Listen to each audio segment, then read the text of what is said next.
Hello and welcome to the Terrace Scottish Football Podcast. My name is Craig Telfer and Sean McGuigan is still finding himself in Australia. Apparently he's hosteling with some dudes he met online. So on this occasion, I am joined by a quirked up white boy with a little bit of swag who's going to bust it down sexual style. It's Fraser Clarke. Fraser, wonderful to have you in this podcast. No, it's lovely to be here, and lovely to be here as well with a big microphone, which makes me feel like a very accepted member of the Terrace family now. We can't see your mouth. All we can see is your microphone. So you look like some sort of like a Mortal Kombat knockoff. Like you're trying to go as Sub-Zero or Scorpion, but you're not quite managing it. Yeah, that's pretty much what I feel like. That's the look I was going for when it was like, could you come on the lower league show? That was the exact look that I was going for. Fraser, you and I have been associates for a number of years now, but for anyone who isn't familiar with you, could you introduce yourself and tell us a bit about yourself? Yeah, so if you're not au fait with the characters of lower league Scottish football Twitter, then I think of myself as quite a big deal there. I'm a Dumbarton fan, first of all, which I feel like a lot of people, if you're listening to this, will probably know. But also, I work for the local paper in the area, so as well as writing about the excitement at council and the excitement at court and all that sort of stuff, I also get to cover the football team as well. So yeah, my life revolves currently, and has done for the past few years, about Dumbarton as a town and Dumbarton as a football club. Well, it's a beautiful place. In places. On the right day. Yeah. On the right day. Yeah, I've all my knowledge of Dumbarton pretty much extends to going to the Rock to watch football. And the drive up to the Rock, the new houses that have been built there, where the stadium is, perfectly nice. Yeah. I mean, I would recommend maybe a wee trip over to Leaving Grove Park. See if it's a day like this where it's been really, really sunny. You get absolutely terrific views down the Clyde, terrific views over to the stadium. I took Chris McMillan, who's obviously left me for you now. Of course. I took Chris there. We had a wee day out in Dumbarton. I think it was back end of last season. The high street's built the wrong way round, so it's got a river that runs right through the middle of it, and all the pubs and everything has its back to it. So you can't sit out there. But we went on a wee walk around Leaving Grove and then went to the pub for lunch. Good. That sounds like a very wholesome day. Now, as obviously with Fraser being a Dumbarton fan and myself being a Stennismuir fan, we are going to be doing basically a League Two special. We think it's a really good opportunity to take a deep dive into the basement division, almost like a belated half-term report card. Every team's played at the very least 18 games. So we're going to look back at the last week's games, get a lie of the land, and do our best to predict how the league will finish. But before we start, Fraser, this isn't necessarily to do with League Two, but it's to do with a team who will be playing in League Two next season.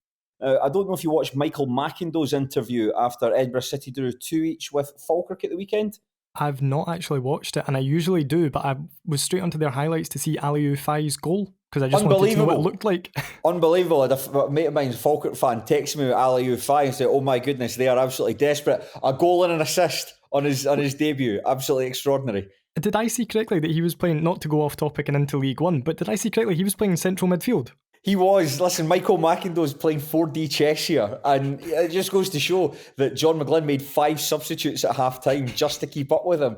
But the question I wanted to ask you, Fraser, in Michael McIndoe's post-match interview, it was 4 minutes and 18 seconds. How many times did he say the word Dave in that period? I feel like I should have listened to the formula that's been used for this in the past to try and work it out.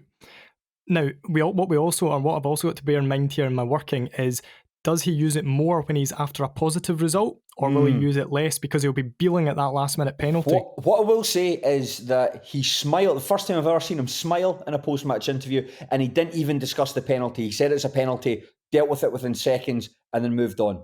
So I don't know, that frames it a little bit. He sounds like he's quite positive. I'll go for 17. 24. Wow, I thought 17 might be embarrassingly high. Yeah, 17 was last week after the 3-1 defeat to Al Athletic. This is 24 Daves after the 2 weeks draw against Falkirk. But enough about Michael McIndoe, enough about Edinburgh City, enough about Aliou Faye, incredibly getting a gig still in the SPFL, incredibly in the third tier of all places. But we'll talk about League Two, Fraser. It's been a funny season so far. I expected it to be quite a competitive division all across the board for the teams duking out for the title, the teams trying to get into the playoff spots, the teams trying to avoid bottom of the place. But it really seems fragmented, and it seems like the paradigms and the patterns are already set. I think Stennismuir are the best placed team to win the division. Then you've got Peterhead, the Spartans and Dumbarton. I think barring some sort of incredible collapse, these teams will contest the playoffs. And then from 5th place to 10th place, there's 10 points. separating the teams. What have you made of the season so far? I don't think now. This I hope doesn't come across as disrespectful, Steny. I don't think it's a vintage season. I think Steny are very, very good. I think everyone else is somewhere between mediocre and very poor. So, like, if you were to look at this compared to maybe 5 years ago's League Two, I don't think you'd have a side like Dumbarton, Peterhead, or Spartan sit in second place for such a large chunk of the season. It just is. There's maybe not like a like a Shire or like a Berwick or like an Albion Rovers from a few years ago who are absolutely rotten at the bottom. It's just a sea of kind of beige clubs who are all roughly at a similar level. And if you're quite organised and quite efficient and you can defend set pieces and high balls, you'll probably grind out some decent results and probably have a perfectly acceptable league record by the end of the year. Sounds like you're describing Stenisphere Football Club there with what you're saying. Yeah, I suppose it's quality, because sometimes when people look at competitiveness and see that, well, if it's competitive, there's a lack of quality there. Do you think that to be the case? I think that there is. I don't think there's any club who I would look at and go like, my goodness, they're going to go into League One and they're going to be a real force to be reckoned with next year. And that goes right across the board. So yeah, I feel like there probably is a wee bit of a dearth of quality. There's also been, and I don't know if you've had this as well, obviously Steny basically sweeping everyone aside. There's like, I was coming up with my wee team of the season in my head because I just like to keep it going. Like just in my head, who's impressed me this season? There's been not that many players who've absolutely blown me away. That's remarkable, because I was doing the same. I was actually doing the same thing, thinking my team of the season, and I was trying to pick a team that didn't have any Steny players in it, and that's obviously the team that I watched the most, so I'm most familiar with them. But I was trying to think of like who would you pick that isn't from the team that's at the top of the table. And I was trying to think. I mean, you'd have Darren Jamieson in goals. You'd have Nicky Jameson, Greg Buchanan at centre back. You'd probably put Matt Aitken up top, given the goals that he scored, coming under a bit of renaissance. Other than that, I can't really think of many players that have stood out. Finlay Gray is someone I always quite like watching when I see him play for Dumbarton. I think he's got quite a high ceiling. Cammy Russell, I've liked at Spartan. Spartans generally, I've quite liked. Reece Armstrong as well. I think he's having quite a good season. Other than that, I can't really think of. I've said that people I've seen have individual games I've done well. I'm thinking of like Alex King, for instance, at Clyde. He was excellent in the 2-each draw against Tennismuir, particularly in that second half. But then I'm reading stuff on Pie and Bovril where Clyde fans, certainly the majority of them, aren't too fussed about his performances and weren't averse to seeing him return to Greenock Morton. So I don't really know how to assemble a team. Yeah, no, I mean, I'd go along with that because there's been a lot of like very solid, steady performers. I think you would say, like, Martin Rennie at Clyde, for example. Yeah, so, like, asking me, see if we sign Martin Rennie for League Two, I'd be like, yep, it's fine. I mean, I wouldn't be racing down to get a top with Rennie 9 in the back of it, but I'd be like, yeah, you know what? He's probably like a perfectly solid, capable League Two player. But there's not that many guys that you'd look at in this division and get overly excited about, I don't think. Certainly so far this season. I think Spartans, like we both kind of said there, Spartans have been a lot better than I thought they were going to be. Yes. And maybe it's that into the unknown as well. Like I didn't know much about Reece Armstrong. I kind of knew bits and bobs about Cammy Russell. I think he started off at Airdrie a few years ago. That's it. He went to East Kilbride and then went to the Spartans. Yeah, so like I didn't know, I knew the name and I knew that he had a decent record in the Lowland League. Jamie Dishington the same, I kind of knew the name. I knew he had a wee loan spell at Edinburgh City a few years ago. These guys have impressed me, but I don't know how much I'm impressed because I didn't know them. I'm like, oh, they're quite handy. They're just names, but now like I can put a face to the name and go, they're quite half decent players. No, that's quite an interesting observation. Yeah, I suppose that's it. There's that. Like, having been to most of the Stennismuir games this season, there haven't really been many players that I've looked and said, you can definitely kick on. I think that's always something you look for when you see a player. I remember seeing, like, for instance, like just off the top of my head, Gordon Lennon, for instance. I remember seeing him when he was coming through Albion Rovers, and it was genuinely like, who is this guy? What on earth are you playing for Albion Rovers? And I know that he got his move to Partick Thistle in the first division. It didn't necessarily work out. I had a loan spell at Steny before joining up with Jim Chapman back at the Rock.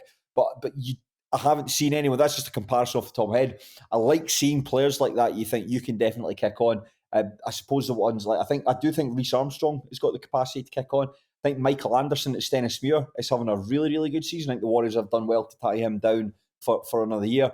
But other than that, yeah, you're really at this is the bottom of the SPFL, and it's perhaps the bottom of the SPFL for a reason, just overall lack of quality there. Yeah, there's not even, like last season we had Charlie Riley, Albion Rovers, and I Yeah. loved watching Joe Charlie Riley. Bevan as Joe well. Bevan as well, who doesn't seem to have kicked on in the Lowland League. There's been a wee bit of chat about him on our thread this week on Pine Bovril, and I think he's on 4 or 5 goals in the Lowland League, and that really surprises me because he looked like he had everything to be a bit of a world beater, to be honest. Definitely. I think his most notable performance came in the Scottish Cup against the University of Stirling. Yep. He scored a really good goal in that game, and I think there was a bit of hype about him. And I'm sure I was told that Stennis Weir inquired about him in the summer, but Albion Rovers wanted a lot of money, like relatively speaking, a lot of money for him. But yeah, it all seems to have gone quite quiet with him. But yeah, that's right. Charlie Riley was someone you looked at and just like, who are you?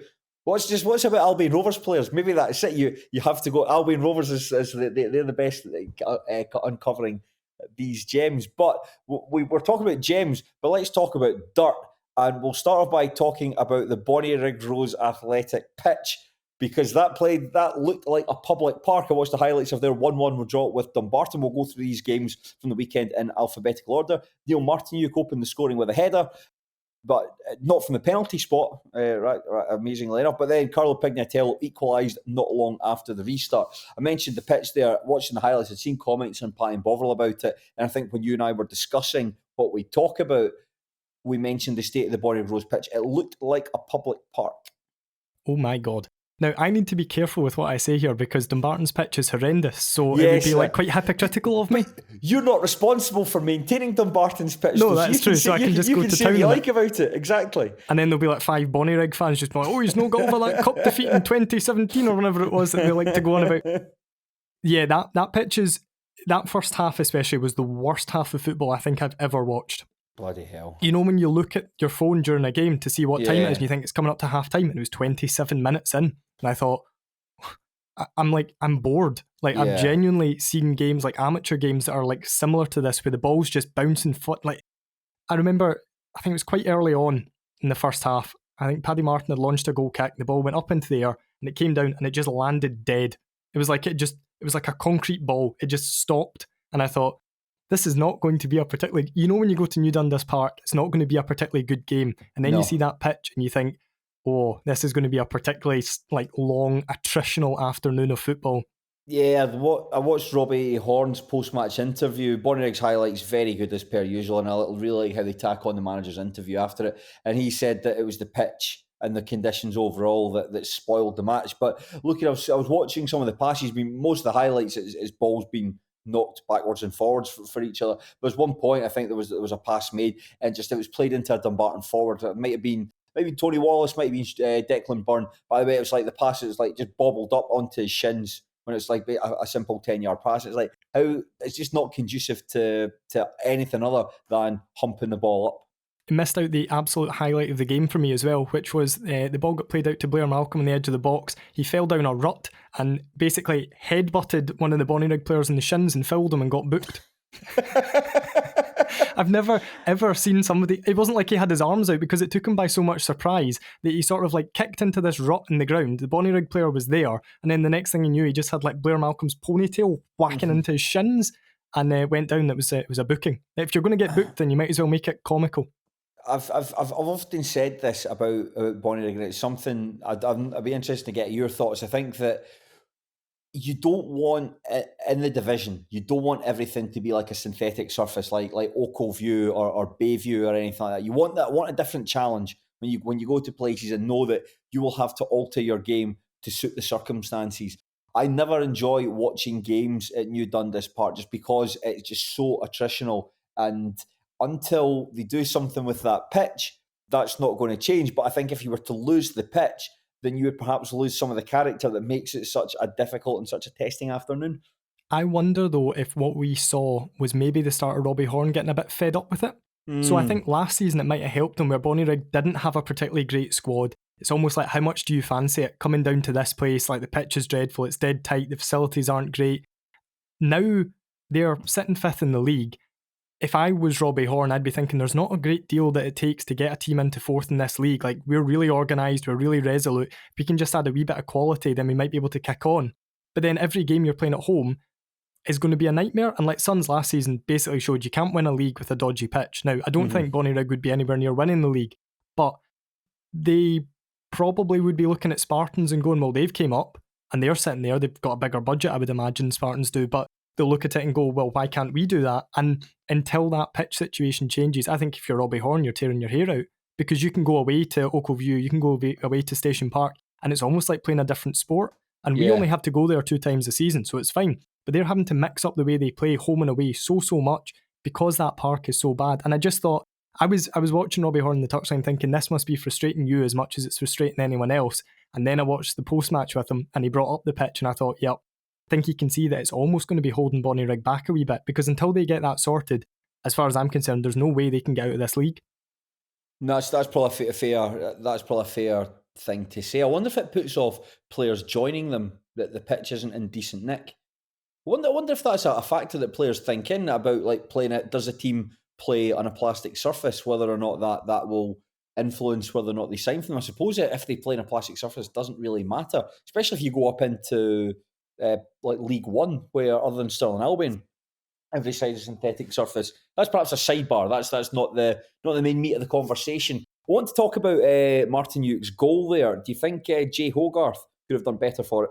Yes, 100%. Yeah. And it's kind of been, since Brett Long's had his injury, the goalkeeping position's been a bit of an issue for Suns. To be fair, he makes up for it with the save he makes from Kieran McGahey about 10 minutes later. Brilliant reflexes there to throw himself down. I'd read your comment on Pine Bovril highlighting how good a save it was, and it's like he really spreads himself very, very quickly.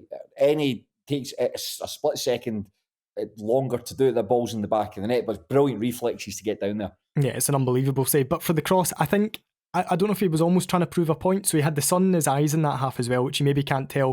And it's perhaps a sign of a confident goalkeeper that he's like, right, got the sun in my eyes, just going to come for this cross quite early on, a nice easy catch, I'll come be positive, it's what my teammates will want, and then he's misjudged it, and obviously Martin Uke's got in ahead. Although, interestingly, there was, Dumbarton's programme editor was talking to me afterwards, and he was sat with Mark Durnan at the game, and he said, it's easy to blame the goalkeeper for that, but I can't remember if it was Blair Malcolm or if it was Cian Newbury. He said somebody was supposed to be blocking Martin Uke making that run, so he didn't pin the blame on Jay Hogarth for that, which is interesting when you hear players talking about it, because we look at it and go, well, the keeper's came for a cross and he's not got there, he's been beaten to it. But to hear a player going, well, actually, this should have happened and this guy should have been blocking someone, I suppose is an angle that we don't really think about. No, that's a very interesting observation. Again, I suppose you contrast that with Paddy Martin's performance. Maybe could have done a bit better in the goal, but I suppose the ball takes about 2 deflections by the time it actually goes into the net. But I thought he was excellent in this match. Really good save from Jinky Hilton, pushing over the bar. Good save from Tony Wallace later on in the game. Just a really, really good goalkeeper. And I was surprised that he stuck around at Bonnyrigg on a full-time basis, because I thought there was definitely clubs perhaps higher up the food chain would have gone in for him. Yeah, I mean, Paddy Martin's Bonnyrigg's best player, you would say, by quite a considerable distance. Oh, yeah. I mean, if we're talking about guys with the ceiling and maybe not having that many players with a ceiling to go higher across League 2 generally, you'd look at Paddy Martin and say he's someone who's probably a League 1 goalkeeper. Like if I said to you, right, Darren Jamieson's, I don't know, he's moving to Australia, you need another goalkeeper and we've signed Paddy Martin, you'd be like, yep, I'm all right with that. Yeah. Quite content with that. And it's the same with me and Brett Long. So yeah, I think it's incredible that he's there. I think it maybe says quite a lot about him, though. He's had that full-time experience at Falkirk where he didn't play every week, and he's at the age where he knows, I mean, when does a goalkeeper hit their peak? 31, 32, something like that? Like, time is very much on his side here, and he knows if he can rack up 60 games across a couple of seasons at Bonnyrigg, then that move, he's going to be ready to make it. Say if it's someone like, I don't know, Cove off the top of my head, but, making that move into a League 1 club and then looking to get his way back up into the big leagues of full-time football. Well, the thing I wanted to ask about was just about Dumbarton's goalkeeping situation. You mentioned Brett Long breaking his ankle. That's horrendous because we all know how good a goalkeeper Brett Long is. He's one of the best goalkeepers in the division. Stevie Farrell put his trust in Harry Brown, the number 2, and I'd said not to be a smart Alex. I get far more things wrong than I do right, but I said all it takes is one mistake, and he's on the phone to someone at a big club saying, I need a new goalkeeper here. And sure enough, I think it was against Clyde, he had quite a poor performance against them. Was it East Fife the following week? East Fife the following week. 2 mistakes in that game, and then Jay Hogarth brought in from Rangers. But it just felt as though that Farrell had really gone out of his way to talk up Brown and really put his confidence into him. What changed? It's really odd with Harry because he had been obviously Brett Long's number 2 for a couple of seasons, and in the Betfred Cup or the Premier Sports Cup or whatever it's called now, they always split the game. So Harry would play 2 and Brett would play 2, and in every game he played, he really looked the part. He played against Wraith Rovers last season as I think he would have been 18, like one of his first games in senior football. He was man of the match. He was absolutely excellent. And his big thing is that he always looked very assured. He wasn't one of these goalkeepers who maybe made like, you know, we're talking about Jay Hogarth's save. He didn't make the saves that make you go, wow, but he was just like a really safe pair of hands, like a young Mark McCallum, just one of these guys who makes it look quite effortless and quite easy. And then as soon as he got put in goals after Brett's injury, he didn't look to have that assured sort of presence about him. I don't know if it was a competence thing, if it was the fact that he didn't, you know, he knew, right, I can't really mess up here because, you know, Brett's not going to just get back in the team next week, or I've not got him around me or something like that. It probably didn't help that his first game was away at Forfar, and he played fine up there. It was quite windy. And then his second game was the Clyde game, and that must have been played in 40-mile-an-hour winds at the Rock, which is, for any goalkeeper, an absolute nightmare. And I think it was about 10-15 minutes in, he came for a cross. It looked like he was just going to claim it, and he dropped it. From that moment onwards, just never really looked the same. He never really looked comfortable. He dropped across the following week at East Fife that led to the goal. And I think everybody was looking at it going, oh, if the gamble is Harry Brown is number 1 for the rest of the season, this doesn't look like a gamble that's paid off. So it almost all stems, I don't know if it's circumstances, like I said, if it's coming in that game in the win, so your first home league game as the club's number 1, if you will, it's played in the worst conditions imaginable. You're a goalkeeper with a handful of senior games under your belt, and you make a mess of it. Like, how do you respond to that? And he just didn't really look himself. Yeah, that's fair. That's fair enough. That's fair enough. I suppose that a young player's confidence is perhaps secondary to just making sure the team actually stay competitive and finish in the top 4. Is there anything to be said about Pignatello's goal? It looked as though the Bonnyrigg defence completely switched off. I think there's the original corner comes in, it goes back out, it goes over Pignatello, goes back out, but then Angus Mailer completely switches off. He's pointing at something, and then Pignatello sort of nips round the back, finishes, it goes, I think it takes a deflection off Martinuc, and then Paddy Martin, and then goes over the line. It was a goal befitting of the game and befitting of the pitch. It's also something, so I think Dumbarton, here's my hot take for the night, I think Dumbarton have the 2 best fullbacks in the league, Matty Shields and Carlo Pinatiello. I wouldn't change them for anyone. Yeah, that's probably about right. Shields has chipped in with a couple of goals this season. I think they both might be kind of level on goals. I just feel like for as good as Carlo is, he needs to be scoring more and setting more up, because he'll take a player on, he'll beat them, but then he'll turn back and beat them again, and then he'll turn back and have the ball taken off him. And you just think, beat him once and just put a ball into a dangerous area. Like, from a fullback, that's all I want. I don't need you to show that you used to be a winger and you can do this and that. Like, everyone knows how good a player he is, but you don't need to continue trying to skin him, or you don't need to get right to the byline, which is another thing that he does. He'll beat somebody, beat someone else, and he's like, right, I'm still 5 yards from the byline, so I must get to the byline before I can cross this. No, just put the cross in. Like, you don't need to get to the byline. There's no rules there that say you have to get to the byline before you can cross it. So hopefully it's the start of him scoring a wee bit more often, but I'm not sure I'd bank on that. This is the moment, Fraser. This is the bit where I was most looking forward to talking to you this evening, because I think it's a really good opportunity to get a lie of the land at what's going on at Dumbarton. At the start of the season, I had them pegged alongside Steny and Forfar as one of the team's best placed to challenge for the division. I think that Stevie Farrell, on the whole, signed very well. I think that on paper, there's a good squad of players there. However, I think in the last 5 or 6 games, they're one of the poorest performing teams in the division. They're currently in 4th place. They've got 31 points, which probably suggests that there's a good wee gap between them and Bonnyrigg in 5th, but they're miles off Steny Spear at the top of the table. How has the season been for you? And you take as long as you need to answer that. I'll interject if there's something interesting that I can latch onto. It's been strange because I think Suns have a very good squad over the whole. Like, you look at it, there's a lot of experience there, probably more so than any other squad in the division. There's a lot of experience there.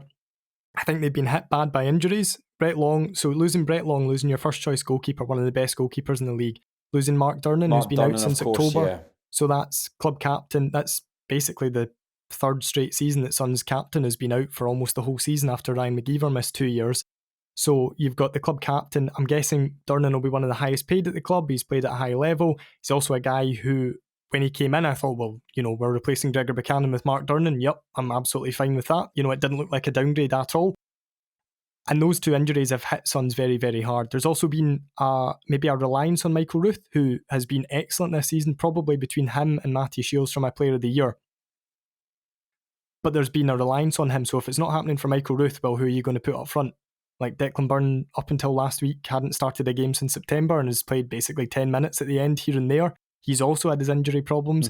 Tried Ross McLean up front. He's now away for work reasons because I think he's working up in Wick or somewhere like that. Yeah, I'd read that, aye. Tried Jinky Hilton because the McLean and Jinky Hilton partnership worked at Oakville View, never worked anywhere else, and neither of them are an out-and-out striker either. So there's kind of like a lack of a centre forward or a lack of a second option. And my big fear has been what happens if something happens to Mikey Ruth, because he's been completely invaluable to the way Dumbarton play. Now, what I would say is last season Dumbarton statistically was quite successful, like to finish second in the league. I think it was the most wins we'd had in a season since the season we won the third division, 2008-9, something like that. But the football was dreadful. Like, I mean, you watched a fair few Dumbarton Steny games, and like you would have read our threads on Pie and Bovril, and it was very much like get a 1-0, grind it out. Yeah, I think it would have been particularly the latter part of the season, because I think that Dumbarton's start to the campaign really surprised a lot of people. I remember the 3-1 game at Oakville View where Finlay Gray inexplicably was allowed to run from inside his own half on the halfway line. Yep. Certainly just ridiculous. But I remember thinking, you've got a goal scored directly from a corner. You had a goal that was basically from a long throw that wasn't cleared properly, and you had one from a team that were pushed like right at the end. It should never have happened in the first place, but pushed right up at the very end. I remember thinking, I actually don't think this Dumbarton side are really good. And when the wins stop, you don't necessarily have that much to fall back on. And I remember the game, it was right at the end of the season, the 2-1, when Stennisfield beat Dumbarton 2-1. It just felt as though that you dug in. Brett Long was taking ages over his goal kicks. But after Stennisfield took the lead, there was just nowhere for Dumbarton to go. No, that was it. Last season, there was no plan B whatsoever. And this season, I think there possibly is a wee bit more, albeit probably down to the options. Like I've said a few times, I quite enjoy watching this team play. So they've scored 4 goals, I think 5 or 6 times this season. Now, they're not having a great season compared to last year. They're not going to win the league. And the aim again has to be to finish in the playoffs. And I don't see this Sunside finishing second like the club last season did. But we had that game down in Ann in the 5-4 game, which was great. The 4-0 win away at Clyde, the 4-0 win at home to Bonnyrigg, the 4-2 game at Oakville View. Like games where we've looked absolutely blistering going forward. Yeah. But it feels like, when you've got something coming up that you're dreading, could be like a hospital appointment or an exam or something, that's every Suns fan waiting for the turn of the year. Because it's became a feature now. So Stevie Farrell's first season, I've got it written down, at the turn of the year, 4 wins in 20, like following the new year. Last season, 6 wins in 20. Every Suns fan's going, well, can Farrell do it over the course of a whole season? And how have we started this year? With 2 defeats and a draw.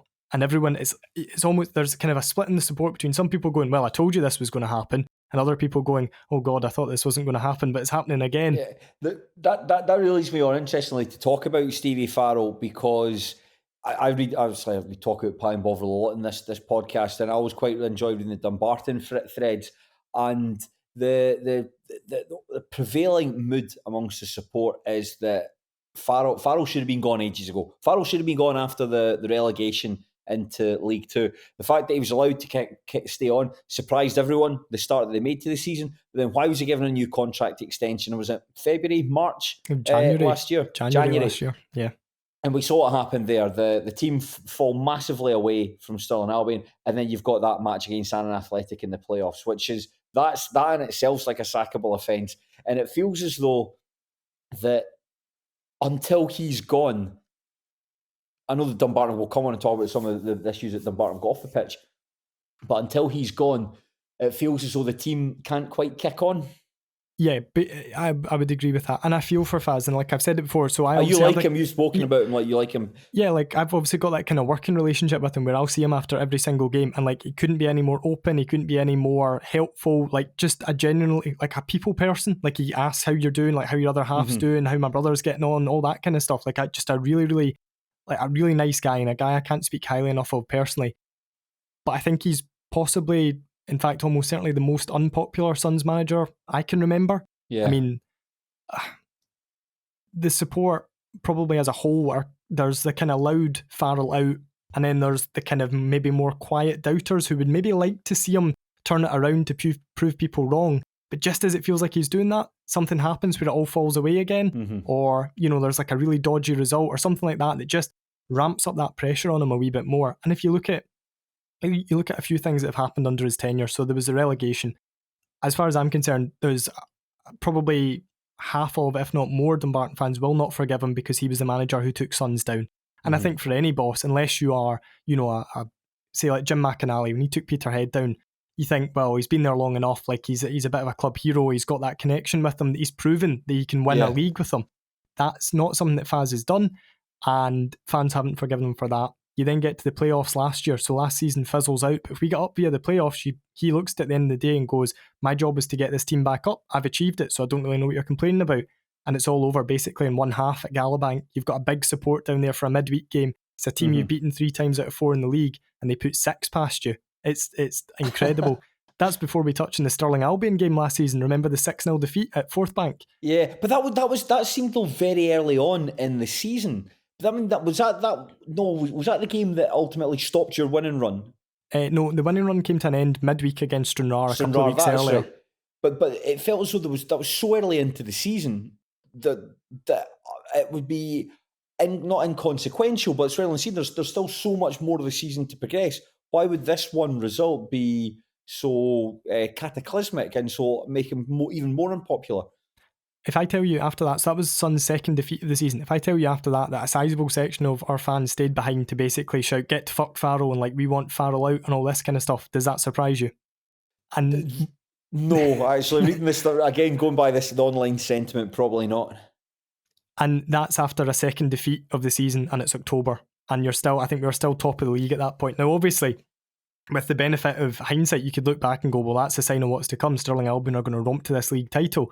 But at that time, it was only Sun's second defeat of the season. They'd kept a ridiculous number of clean sheets up until that point as well. They'd won 7 straight games. They were the last team in Britain to lose a game last season. They had set all these kind of records earlier in the season. That, not one defeat, well, it was effectively one defeat to Stirling Albion, and it was right back where it was after relegation the season before. And every single time Sun suffer a sore defeat or a bit of a heavy defeat or an unexpected defeat, then it's straight back, almost identical to that game away at Edinburgh, and it's like the fan base is taken right back to that day at Ainsley Park, and they're like seeing their team get relegated again. It's almost like PTSD. It's just causing flashbacks. It's though, what is it about Stevie Farrell that you don't think that fans like? Because you've spoken about him, your sort of professional, your personal deals with him, and how amiable and how pleasant he is. What is it about him that fans don't like? Because it feels as though he gave an interview last season where he said, I can't remember the word for it, but he said it's like, I don't know what it is, if it's a Stevie Farrell thing, but there's people who are just, he knows that people at the club just aren't having him. What is it about him that folk aren't having? Is it the way he carries himself, the way he conducts himself in interviews?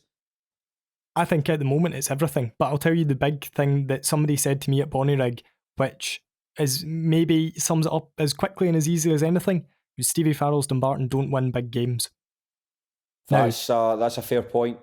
Now, you think back to last season. Now, they did beat Stirling Albion first day of the season, beat them 2-0, then lost 6-0 to them, then drew 0-0 with them and drew 2-2 with them. Those are the games that decide your season. Go into the playoffs, lose 6-0. The season before, playoff semi-final first leg against Edinburgh City, lost 4-1. This season even, we've had that wee run where we played Stenhousemuir, lost 1-0. Unfortunate in the manner of the goal, but lost that game 1-0. Lost to Peterhead up at Balmoor last week, 3-1, having been 1-0 up with 10 minutes to play. It just feels like that might be what it all stems from. I remember writing that in Pine Bovril after that 1-0 game at the Rock, which I thought was quite an entertaining game of football. And I think that Stenny might have been the better team, but I don't think that either side would have complained if it finished 0-0. Obviously, it takes a stroke of luck right at the very end. The ball hits off James Berry's arse and goes into the net. But it's just you can say that was unlucky, but it just adds to that body of evidence that when it comes to the showdown, a Stevie Farrell team won't be there for you and is ultimately going to let you down. And that is why Dumbarton probably aren't going to get promotion this season. what I'd said before that game, so I was talking to Chris in the car park about it, because he was obviously doing it for Stenny, and then I was doing it for us, and I'd said to him in the car park, thing is, Stenny can lose this game, and there's going to be no panic from the fans aren't going to turn on Naismith. Stenny could have lost that game 3-1, and I don't think there would have been panic. The fans certainly wouldn't have turned on Naismith. We lose that game 1-0 with a deflected goal in the last minute, and the fan base is going to be right back at that Edinburgh City game. Everyone's going to be right back on Stevie Farrell's back. How do we lose the game? Deflected goal in the last minute. The performance was fine. Like, if that game had finished 0-0, because of course there was a bit. Stenny had missed a good chance. I think it was Ross Taylor set up Ewan O'Reilly and forced Brett Long into a really good save. Dumbarton go up in the park. I can't remember who it was, but the ball's played across the face of goal, and it's waiting. There's a Dumbarton attacker there, and it was just a wee bit too high for him to connect to it, or it was just behind him. His body didn't adjust for it. Could have easily been a goal, and Dumbarton go and take the lead there. But it's a fine margins. But even so, with all these intangibles, where there's an act of God could happen in a game of football, doesn't matter, because it just adds to that evidence that Stevie Farrell team will let you down ultimately. Yeah, you can't trust them, I think, and that's almost, there's a lot of issues that fans have. So last season away at Stirling Albion, I think Suns went with effectively 2 outfield subs, and Stevie Farrell said post-match, nobody gave us a chance coming here, and our fans got really offended by that and said, well, we wouldn't have turned up if we didn't think we had a chance. But I actually think they're reading too much into that. Like, we went away to a side who were by that stage rampant. They had basically, I think, sold out the stand at Fourth Bank, or not far off it. Like, they had a huge support behind them, and we had 2 or 3 outfield subs. Nobody did give us a chance. We were on a run at that stage of maybe like 4 wins in 15. I think that's actually a reasonable thing to say, and I've no doubt he used that in the dressing room, like, maybe to fire them up. Those guys don't think you're anything, like, nobody gives you a chance and all that. He said it out to the press afterwards, and fans have held that against him as well. But I wonder if Gary Naismith said that about Stenny, if they were down to the bare bones, they had 2 subs, and maybe they came away to Peterhead and they took a point, said nobody gave us a chance, I don't think Stenny fans would get offended by that. No, it feels very much like it's very much a Stevie Farrell problem, and until he moves elsewhere, then that's not going to change. What is the lie of the land at the club at the moment? Because if more eagle-eared listeners may remember that, I think it must have been about February, March last year, you and I did a podcast where we took like a real sort of deep dive into what was going on at the Rock at the moment. But what is the state of play? Has anything changed since that podcast? I think it's pretty much exactly as it was. I mean, there's nothing.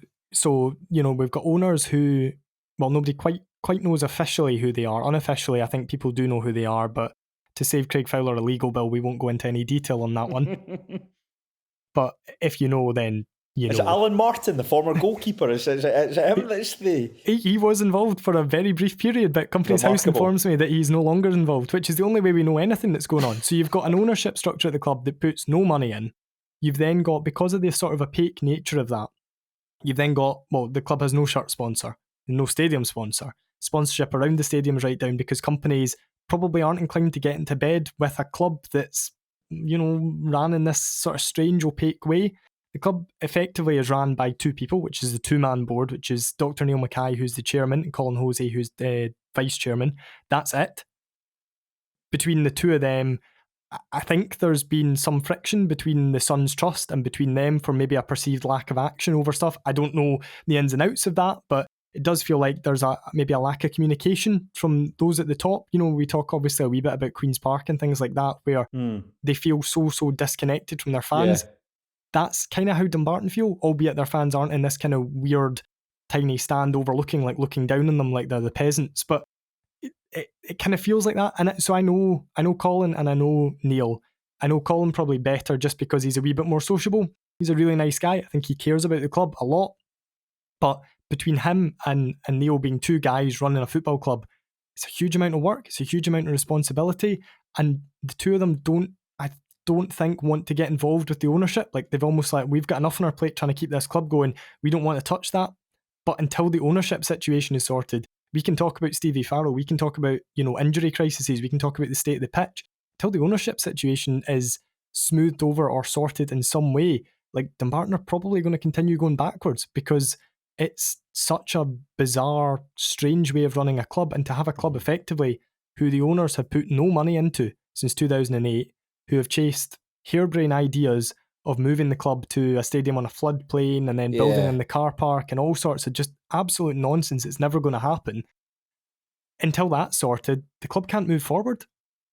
There was someone in Pine Bovril who signed up. This was a couple of months ago. Somebody in Pine Bovril who was getting involved with the club, certainly appeared open to dialogue with the supporters, was there for a couple of days and hasn't posted again in months. What was the story with that guy? Yeah, that guy. I actually emailed him and he said he was up for a chat with me for the paper, and I was like, this is great, this is the 1st. And then he emailed me, I think a day before we were going to do it, and cancelled on me, and that's the last I've heard from him, and he's disappeared off Pine Bovril. Now, I do believe he's been at games, which is a step forward from other people who've been involved at the club.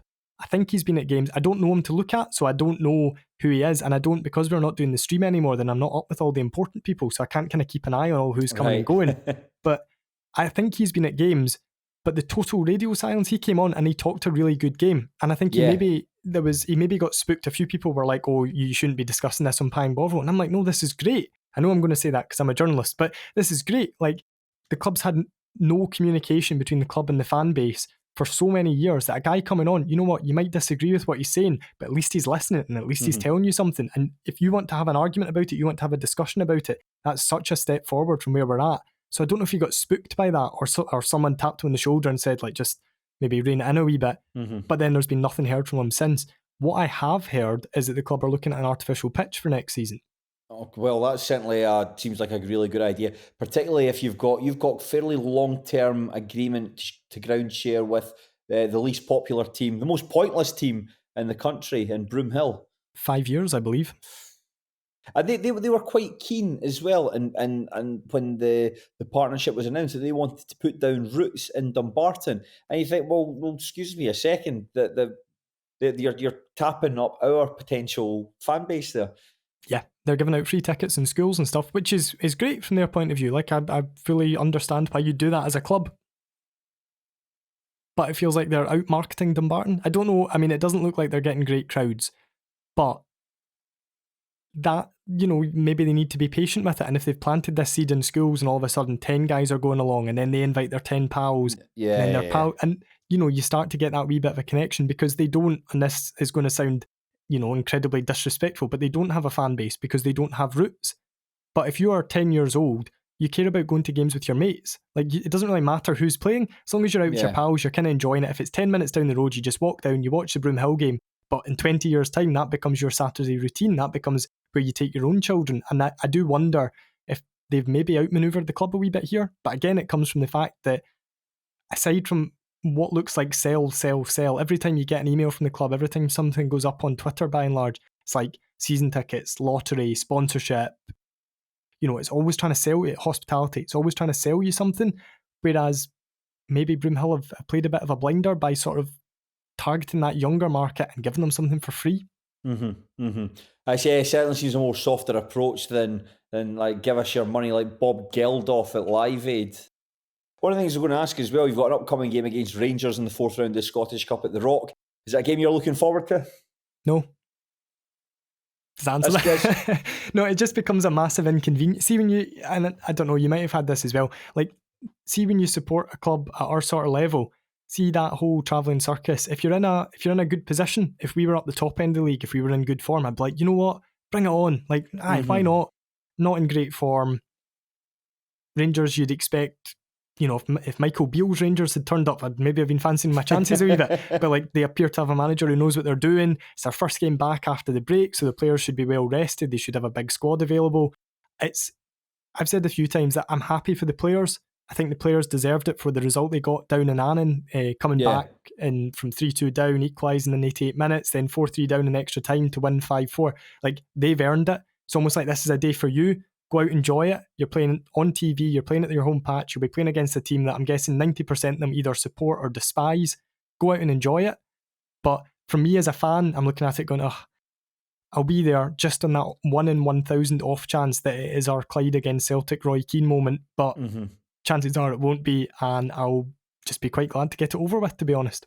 I always feel when it comes to the Scottish Cup, when you've got a bigger team at home, it almost feels like a bit of an inconvenience. And it's like, oh man, we're probably going to get beat here. It's going to be a bit more hassle. Parking's going to be more difficult this time around. And £10. I mean, I would say in some respects, like fair play to Dumbarton because what's the price? They pay £10 for parking. What's the price for a ticket for this game? £22. £22. Or if you want me to put it on Twitter, it'll be £500 and some Rangers fan will pay it. And I've been toying with that idea all week because I have 2 of them and I'm like, I could just go on holiday. I could just sell my tickets and just go abroad. Am I right in saying that some Rangers fans might have bought half season tickets for Dumbarton so they can just get tickets for this cup tie? I believe that to be the case, yeah. And you have to say fair play to them because there's not a chance that I would be paying, I don't know how much a half season ticket is, but say £110 plus £22 on top of that to watch one game of football. And it's a game that you're probably going to win by an absolute canter. You're not going to learn anything from it. It's not going to be entertaining. It's when these games are picked for the television as well. Like, what's the point? Because there's no chance of a banana skin. No. You know, you can kind of sometimes you look at the fixture and think, there might be a banana skin there. When it comes to Rangers and Celtic playing, they're very. I mean, other than the Clyde game that you've mentioned, but that sort of thing very rarely happens. Give us Hearts and Hibs away. That's the sort of games that we want. Go to Edinburgh for the day. Go and watch the game in some really good football stadiums, and you go for a pint with your mates out afterwards. The big question, though, Fraser, who's going to be keeping goal for Dumbarton in this game? Jay Hogarth, of course, signed on loan from Rangers, isn't able to play against his parent club. Who's going to be playing goal for this one? This is something I'm so excited to find out. So Dumbarton's 2 options, and I would love to see a wee poll put out to see who the listeners would choose from this. So Dumbarton's 2 options are the current substitute goalkeeper, who is Paddy O'Neill. He's kind of had a career as a number 2 goalkeeper. I think he's played round about 40 games in senior football. He's 31. So if you're trying to think of like famous ones like Stuart Taylor, who was at Arsenal and then bobbed around a load of clubs. I think he played under 100 games. He's had that kind of career where he's maybe quite happy being a number 2 or a number 3. He's not played a game of senior football, I think, since 2021. He has been at Troon for a wee bit since then, where I think he's played a few games in the West of Scotland League. But that's it. So he's option number 1. He does have 40 senior games under his belt. He is in his early 30s now, so there is a degree of experience there. And option number 2 is Harry Brown, who we were talking about a wee bit earlier, but who is, I think, 19 or 20 years old. He was Brett Long's number 2. He was brought in, given like quite a big amount of backing by Stevie Farrell. Brought in, looked a bag of nerves in the games that he did play, and then has not only been dropped for Jay Hogarth, but has actually been out the squad. So Paddy O'Neill's been the substitute, and Harry Brown hasn't been in a squad involved up at Peterhead or at Bonnyrigg on Saturday. So one can only surmise that his confidence is going to be below rock bottom. If you were the manager, say, God forbid anything happened to Stevie Farrell and said, Fraser Clarke, we're giving you the job for this game, who are you starting? I really, really don't know. You know, so this sounds like I'm being really patronising to Harry Brown, but like, see if he goes and goals in that game, has an absolute horror show on a dodgy pitch, horrible conditions live on telly, like that could really damage his career. Yeah, actually, that's a fair point. So am I just sacrificing Paddy O'Neill on the fact that he might be mentally a wee bit more resolute? I mean, they're only playing against Cyril Dessers, so like, it's, you know, it'll be fine. I can imagine it's going to be a bit. Rangers are maybe their B team. Yeah, you might see Fabio Silva for this one. I'm excited about that on the basis that he'll be the most expensive player I think I've ever seen play against the Dumbarton Football Club. On the Rangers B team thing, sorry, just quickly, but Harry Brown played against Rangers B last season in the Challenge Cup. 7-1, 7-0? 7-0. Yeah, 7-0, I mean, to be fair, that was a Rangers B team that had Alex Lowry scored a hat-trick, and I think Stephen Kelly maybe scored a couple, and we had John Gemmell up front. So that's right. That's the game where Alex Lowry dived. Yes, that's the one. He took a really theatrical dive under minimal contact from an esteemed and upstanding citizen in Ali Love, who would definitely not be the sort of player to do something like that to an opposition player. And he then spent the week getting death threats on Twitter and told to check underneath his car before he drives off. Fucking hell, I remember doing a terrace podcast with John Gemmell when he came back. We were talking about that game, and he'd said, because if there's anyone knows about noising up Rangers fans on social media, it's Big Bad John, saying to Ali Love, listen, just stay offline. You don't need to come out and say anything, because I think there's a Champions League game coming up in a couple of days. Shut up and just move on. But he had to come out and say, it's not my intention to go out there and hurt another opponent, and you get all this nonsense. Just shut up. I will Fabio Silva, there you go. A player playing in a ground where he is worth more than the entire stadium and surroundings. The stadium, the land, all his opposition players, and probably the net worth of everybody in the stadium, because there'll only be 2,000 people there. So that might be a first. Oh man! Well, good luck anyway, Fraser. Good luck. Now we've got another couple of teams to go through, but I suppose that we can kind of get through them. We don't need to go through them quickly, but perhaps not in the same degree of detail. East Fife won, Clyde won. This was Nathan Austin opening the score after 5 minutes. Martin Wren equalised after 35 minutes. A very makeshift team that East Fife put out. I think they had one recognised. The fact they had no recognised central defenders. Conor McManus had an illness, had to pull out before the game. Brian Easton felt his hamstring go during the warm-up. He only lasted to half-time. So in the circumstances, probably a good point against a Clyde team who are, well, they won against Bonnyrigg last week, a point here. We're seeing the continuing improvement under Ian McCall. I suppose it's worth pointing out as well that Ian McCall's first game as a Clyde manager was a 4-0 defeat to East Fife. So this does demonstrably show improvement. Yeah, and I think you've almost got to look at Clyde as almost being a new addition to the league now. So discount everything they did in the first half of the season because McCall is a very good manager. He might not have an awful lot of time for the media post-match. However, he is an excellent manager and you can't deny that. He's made some pretty good signings and I think their fans are getting a wee bit concerned that they've not made more. But for me, I look at that and go, well, why would you sign a player now who can't play against Aberdeen on Friday, pay him for an extra week? Like just sign him next week and then pay him for the time he's there. That's something I had down in my notes here, Fraser. I am sure that that would be the concern. That was something I noticed the concern because you come into, before January's even kicked off, you've signed 3 quality players there in Robbie Leach, Craig Howie and Lee Hamilton. And then you think, right, class, that's brilliant. Where are the new fullbacks? Where's the new attacking midfielder? Where's the new striker that's going to play up front? You missed an important one, the new goalkeeper. The new goalkeeper, yes, aye. So they're probably at about 4 or 5 players short. So it's like, when are they coming in? But I suppose you're right. It's just a bit of patience because ultimately they're not going to be able to play in this match against Aberdeen. But from having seen it early in the season, players were coming in when they couldn't play for a couple of weeks. Why is it any different? Why is it any different now? I don't know. I suspect if clubs are running on tight budgets, they'll go, well, why do I have to pay this guy 300 quid a week to turn up at the Aberdeen game in a suit and sit in the stand? No, not. Like, I imagine Ian McCall drives a very hard bargain. I imagine he is a hard man to sort of get a good deal out of. So I can see him pushing them quite hard and going, well, if you want to come to Clyde, you can wait a week. What are you going to do? Just not go to Clyde, I suppose, might be the option. But but it's not like any other clubs are picking up players in the division that Clyde fans are going, oh, I'd absolutely killed to have him for us. So yeah, I think that you need to be sort of patient with them and trust Ian McCall. I trust Ian McCall. I trust Ian McCall as well. The only issue I would have, it's in his post-match interviews, I think he has been very effusive about what he wants to do in the transfer market. Very effusive. The interview, Sean and I, Craig Fowler and I spoke about it. I was just say Sean's an automatic. Always do these podcasts, Sean. I'm sure. I hope he's having a great time in Australia. Fowler and I were talking about it though, his post-match interview after the Bonnyrigg game, where he said they died up or the number of players they wanted to bring in. And just what does that do for the players that are there where you think that, well, what's the point? Because, or it can be an easy thing to do, what's the point in getting worked up for these games when I know I'm going to get bumped off and someone else is going to take my place just in a couple of weeks? I suppose there's maybe 2 ways of looking at that. So I'm looking at it, first of all, I'm going, if I'm a player, maybe I'm going, well, he's not talking about me. Like, I'm playing well, so it doesn't concern me. Like, some of the, like Ross Lyons sat at home like, well, it's not about me. I'm absolutely fine. I'll be playing every week from now till the end of the season.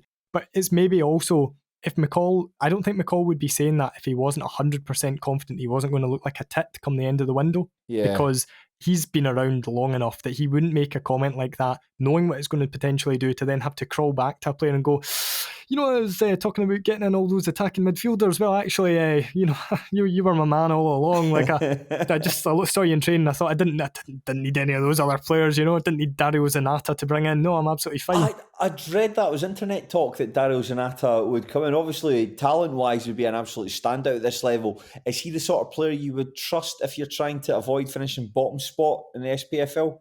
Zanata's one of these funny players, isn't he? Where you think he has the ability to be playing at such a high level, but you also look at him and think, if we were in a relegation battle, he's probably exactly the sort of player I wouldn't want. Now, the way I look at it, potentially, I think he's going back to Canada or something. I think I read that. Yeah. So it's probably not going to happen. But the way I look at it is, Clyde might be in a relegation battle now, but I see them as being quite similar to Dumbarton under Jim Duffy in 2018-19. Oh God, there he goes talking about Dumbarton again. But where that second half of the season, I think only only Forfar got more points than Suns in the league. And that was a really good Forfar team with Dylan Easton and Thomas Riley and guys like that. And Suns that's a had good team. that front three of Ross Forbes, Dom Thomas and Callum Gallagher. And they all flourished because it was such an attacking team. So you look at a player like Zanata and you go, right, you put Dario Zanata into the Elgin team or the Forfar team this season, and he probably, maybe he gives you 2 or 3 good moments, but he just disappears for the rest of the time. Put him into a Clyde team that you'd back to maybe win 40% of games between now and the end of the season, and he might actually be able to flourish. So if they can get someone in who is maybe a bit mercurial, who will flourish in an attacking team, I think you can almost turn a blind eye to their league position, because I'm very, very confident, unless McCall goes back to Ayr, that they will turn that around. Of course, that's the big worry, isn't it? After Lee Bullen getting the bullet, that's what I was thinking. There's so many interesting things that have happened in the SPA and certainly in the lower leagues this week. We could focus on that. Nah. Let's just focus on League Two instead. Aye, that'd be a really interesting move if he was to go back to Ayr. But yeah, I feel like I'm just agreeing with everything you're saying here. But that's an astute observation that you wouldn't just talk about having players to bring in unless you actually had spoken to a whole bunch of them and had guaranteed these guys are coming in what's another week. And I think that what I see from Clyde, I think they'll probably finish about 8th this season. I don't think that's a bad thing, but I think it'll be next season. I could imagine them finishing in the top 4. If they've got the same level of investment that's certainly been spoken about, you've got a good manager in Ian McCall, you've got the capability to bring in players, you're actively looking for somewhere to build a football stadium. I think there's talking about like the hockey pitches down at Glasgow Green. There's a fairly sizable facility there that certainly you could use for multi-purpose. So I think the club are certainly interesting times ahead. Is there anything to say about East Fife? Because I feel like East Fife, just the disappointing season, I don't necessarily think they've been able to build on that 4th place finish from last year. And I look at guys like, they still got Brogan Walls who's still playing, Jack Healy, the wee Spice Boy. He's still involved, but I don't think they're playing to as high a standard as they were doing last year. And I do have sympathy for Greg McDonald, because you come into this game, they probably should have lost it, but going by the highlights, Clyde had a number of really good chances. Alan Fleming had a really good game. But nevertheless, it just feels like... Yeah, they're a kind of funny team, East Fife. So they beat Suns the other week, and actually defensively they were excellent, and Brian Easton was a massive, massive part of that. And I felt like he's the sort of player that they had lacked for the last few seasons, was that kind of warhorse centre-half who'll just stick his head on everything, who won't take silly risks, and they didn't lose a daft goal from a corner or a free kick because he was just yelling at folk around them to get them organised. Yeah. But I'd written, I think it was at the start of the season, that East Fife are a kind of a mix of players who are past their best and players who are still to reach their best, and they have very, very few in their prime, like very few who are maybe 27, 28. This is the best years of their career, because you look at guys like Alan Trout and Alan Fleming, who are really very good lower league players, really getting on a bit, and then like you've touched on, Jack Healy, Brogan Walls, who had a very good game against Dumbarton, Ryan Schiavone, who kind of a bit hit and miss, but I think there is a player in there, a kind of not a goal scoring striker, maybe more of a kind of number 10 type player, or maybe a wide player. Busy. Yeah, like a bit of a nuisance, I think is what you would say. But him and Scott Shepherd up front, you'll get about 10 goals a season between them, but by gum, they'll work their backsides off. And their running stats are going to be absolutely incredible. Nobody will outrun those two. But they're just that kind of mixture of players who are, like some are past it, some are never really been there, and then some who you think, I think they'll be quite a handy player, but maybe 2 or 3 years' time, or maybe they need another season and then they step up a level or something like that.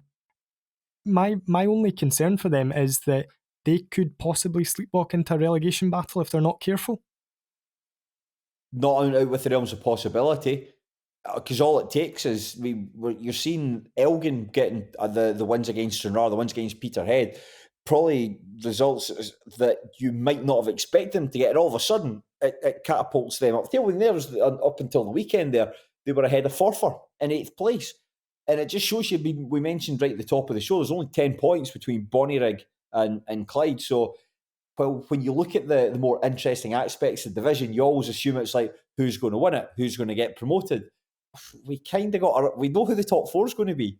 It's beneath that is where the real intrigue's going to be. And I could you imagine East Fife winning the next, as you said, 40% of their games, like to quote what you said about Clyde? I don't know. But they've got players, that's the thing though, that there's elements of that team that you just think they're a bit soft, that they can be got at, they're a wee bit callow. Then you look at other aspects of the team, like Walls, Healy, they're really good players. They're really hurtful. Not hurtful, sorry. Hurtful sounds like they're nasty.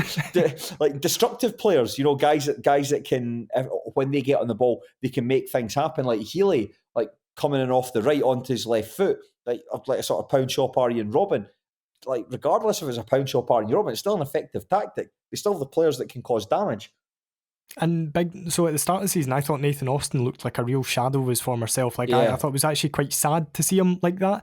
But in the last game we played, he wasn't maybe a massive goal threat, but like the power of work he got through for the team, just occupying defenders, using that experience, just clever wee touches, winning fouls. Like, he put in a really, really good performance.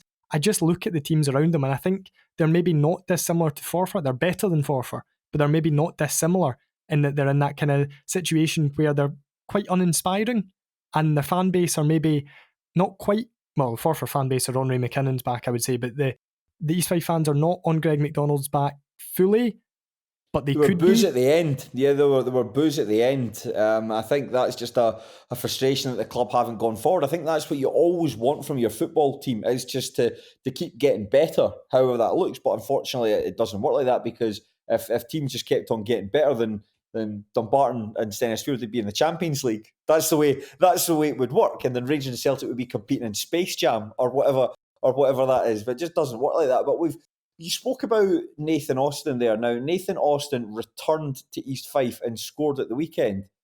What about Russell McLean, who returned to Forfar Athletic and scored at the weekend? This is perhaps the... I did not see this coming. We're going to talk about Forfar 2, Elgin City 1. This is the most interesting thing that happened all weekend. Russell McLean scoring 2 goals in that match. A player that I have written off. I think you and I were texting about him. I didn't have many nice things to say about him. But scores the equaliser in this game, hits the penalty in the end. Massively important game for them. We can talk about the match all we want, but let's just talk about big Rusty McLean. You saw him at the tail end of last season, struggling through a Dumbarton side that were in the mud. What's your opinions on big Rusty?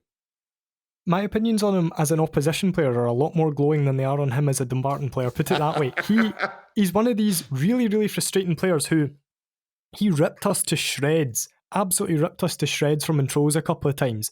And I looked at him and thought, like, he's big, he's awkward, he's difficult. Like, he could maybe go on and play championship football. And then you go on and look at the Montrose fans and they go, oh, it was good to see Rusty turn up this week. That's 15 weeks since he last kicked his own arse. And you're like, all right, maybe not. And then we had him last season and you genuinely could count the number of good things he did in a Dumbarton shirt probably on one hand. Now, he came into a team that was kind of struggling by that stage, but like he didn't look good at all. Like, there was no aspect of his game that I saw from him in a Dumbarton shirt, apart from 2 really well taken goals, that was like anything close to being the same player he looked at Montrose. The performance he turned, he was only in the pitch about 10-15 minutes. It was when Stennisfield beat Dumbarton 2-1 at the Rock. He came on as a late substitute and was just hopeless, got pushed around in the air.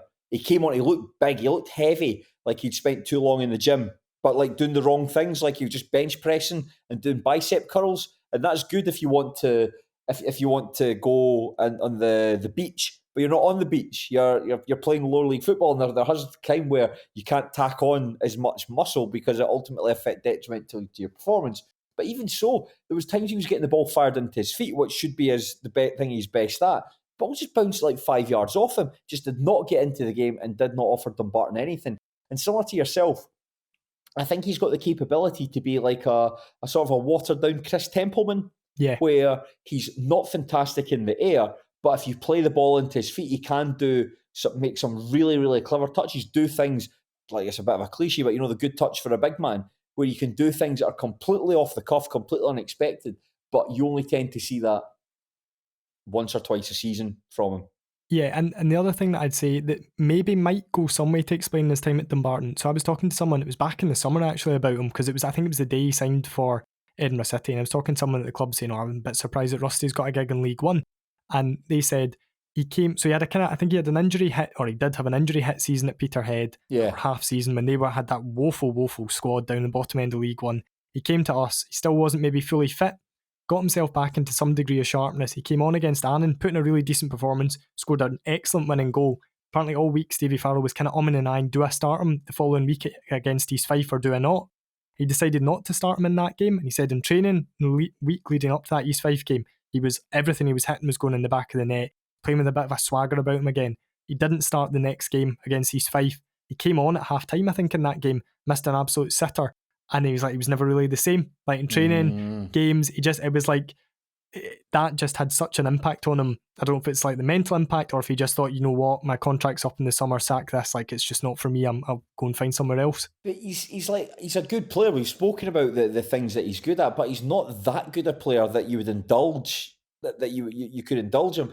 I think as well, one of the things I noticed, he missed a really good chance in this game. He took his goal very well and his penalty was very well struck, but he missed a good chance. I think this was after scoring that he missed a header, and I think it was a good ball. I think it might be Makita that put in. Makita looked like he had a good game in this. He's made his debut signing from Cove Rangers, so he looked certainly busy on the wing. He seemed to be involved in the good things that happened with Forfar. But I think with McLean, what you want from a striker, and I'm thinking like the good Lord striker, like a Rory McAllister. I've never quite rated him, but I can see what he brings to him, like Blair Henderson, Matt Aitken. See, aggression.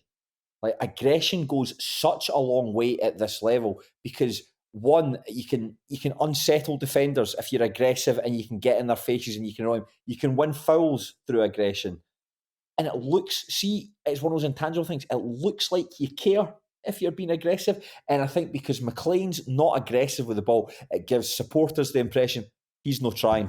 Yeah. And that might be the case. It probably isn't the case. But that's the thing where it's like, you're a big guy, you're a really tall guy, you should be able to go up there and scrap with defenders and push them around. I mean, you look at Matty Aitken, for instance, at Stennismuir. He's fantastic at doing that. He's such an important part how the Warriors play, like with his back to goal, getting the ball into his feet, allowing the whole team to push up the park, then pop it off to like Matty Yates or Ewan O'Reilly or Adam Brown. I couldn't see McLean doing that. I just think that he isn't really up for the physical side of it. It's almost like that's what gets on supporters' backs. He's almost like someone who was born in the wrong body. See, if he was born in the body of Matty Yates, he was like a 5'7" attacker, you probably would be a wee bit more forgiving of him because you're like, well, maybe I'm not expecting him to do this. But because he is this, like, he's really, really tall. He obviously bulked out. I don't know what sort of, it's difficult to tell from the highlights the sort of shape he's in at the moment, but like, he's a big physical guy. You're looking at him and you're thinking Chris Templeman, John Gemmell, like, so he can be aiming to be that sort of player, and it's just not what he is. So I don't know how much he's hamstrung by that. And also, he's a very easy target for supporters because he's 100%. Just a big lanky guy. He's like, he looks awkward, he looks ungainly, and that makes him such an easy target if you're sat in the stand. So I feel sorry for him from that respect, and I do wonder if we could do an experiment where we just shrink him into someone else's body. It doesn't have to be like as small as Matty Yates. It could be like Michael Ruth. Shrink him into his body and just exactly the same performance. Just see what it looks like. I'd just be interested. He's also supposed to be a bit of a twat off the pitch. I have heard that. I've never seen like when Forfar signed him, he pitched up he was at Oakville View for the game because I think he stays in Larbert or Stennismuir.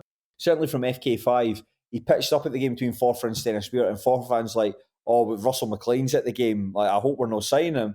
And one of my mates replied in Pine Bovril saying that, oh no, he couldn't get a game at Bo'ness. He's dropped down into the Lowland League. And then seen him get the gig for Forfar and thinking, oh my goodness. But there is no better way than to silence the doubters by turning in ultimately a man of the match. That was literally a man of the match performance. 2 goals, the winning goal, the equaliser and the winner.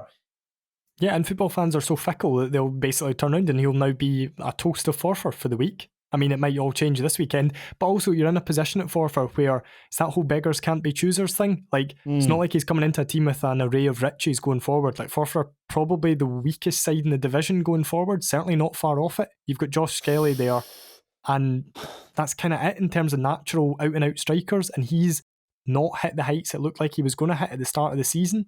So is Russell McLean an improvement on Josh Skelly? Maybe. Yeah.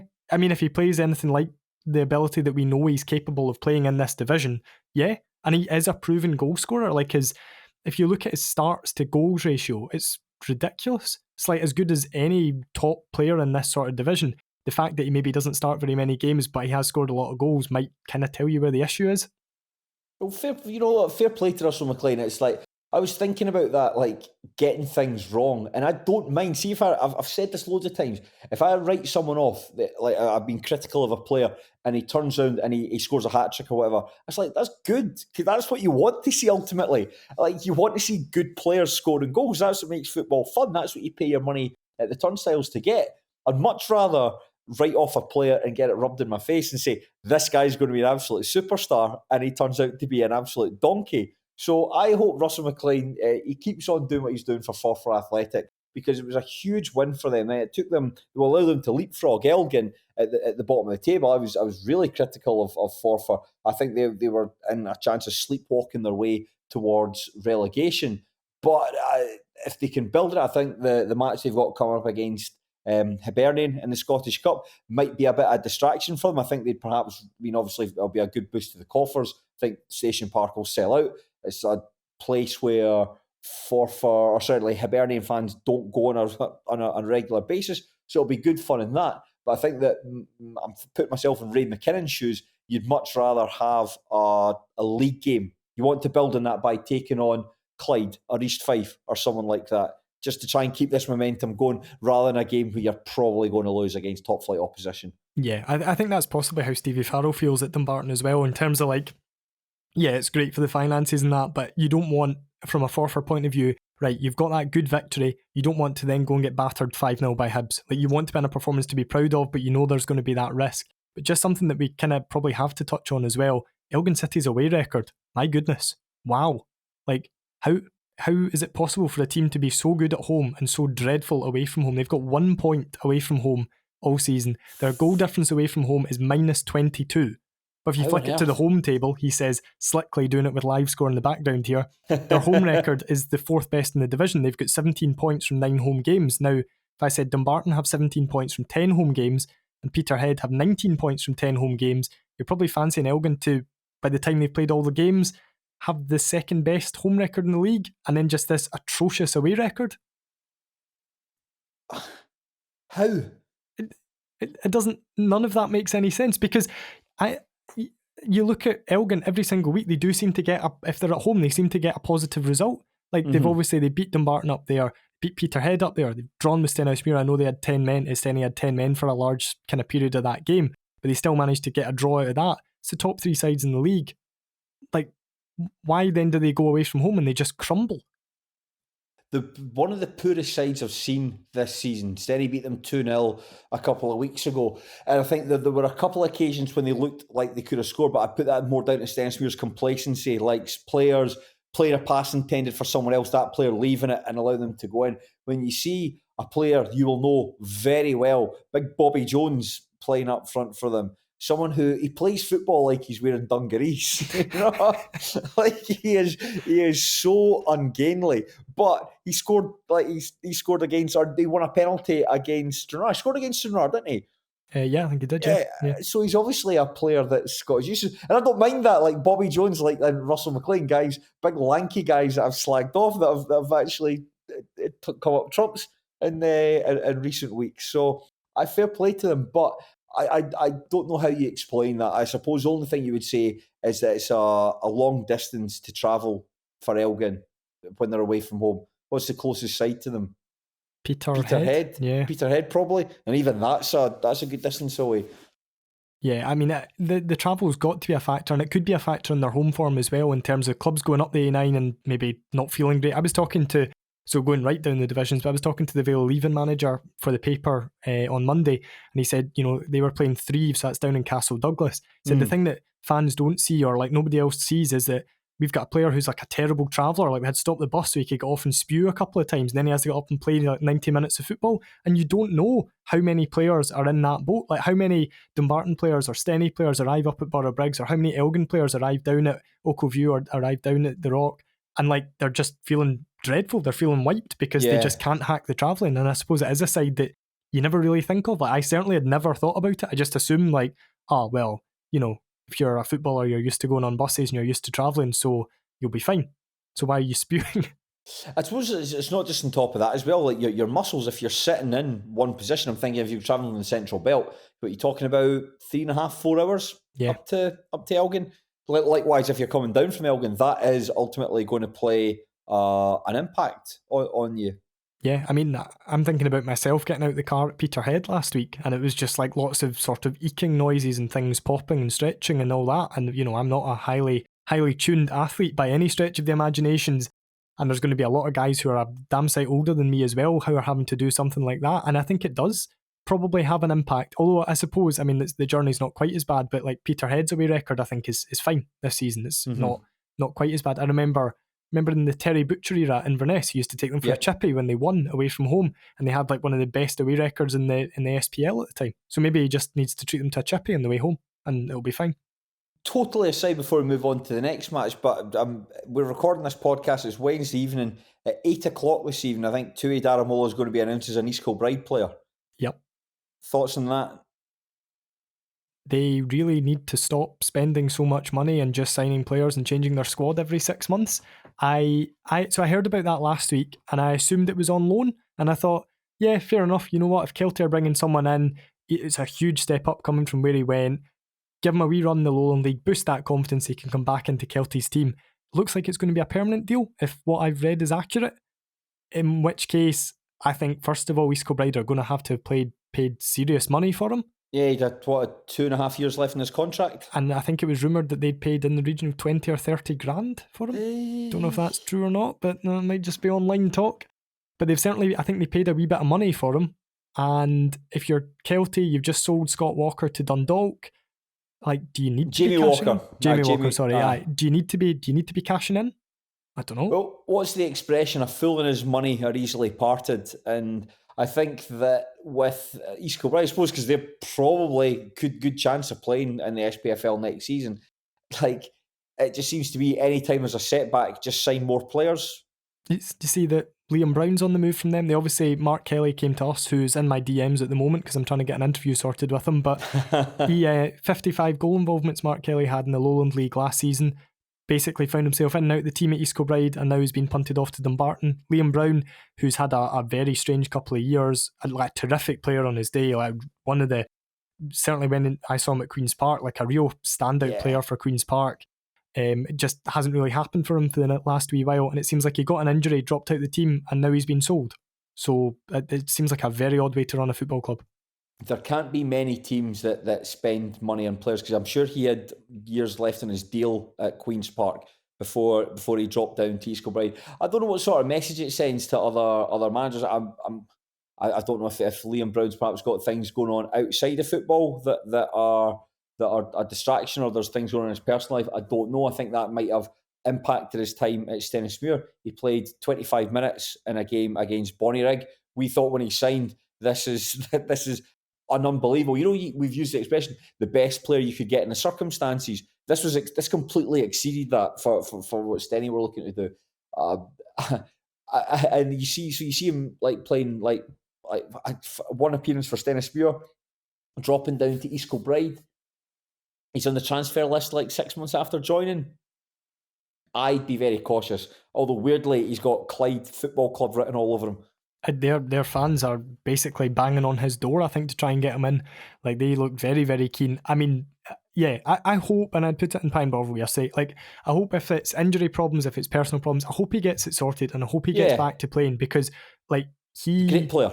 I remember seeing him at Queen's Park, and I think he played in central midfield with Luca Connell, and he looked the better of the two players. Yeah. And Luca Connell's gone on to have a really decent career. At the time, he was on loan from Celtic as well. They'd spent, I think, a bit of money getting him up from Bolton. That's right. Liam Brown looks or has the ability to play at such a good level, and he's also very unusual in that he's so technically good for a lower league player. Like, you think about a lot of lower league players, a large aspect of their success is quite often built on physicality. So Rory McAllister, like you talked about his aggression, such a strong physical guy. Liam Brown maybe doesn't have that, but like, you feel like you could drop him into the Spanish third division and he'd look quality there as well.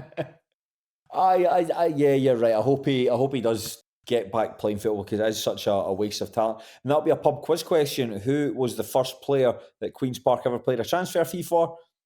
Liam Brown. Sorry, dear listener, we went on a bit of a tangent there. It's just that it popped into my phone there that he was coming. I thought, well, we're in the area of like the SPFL, the Lowland League. Why not bring it up?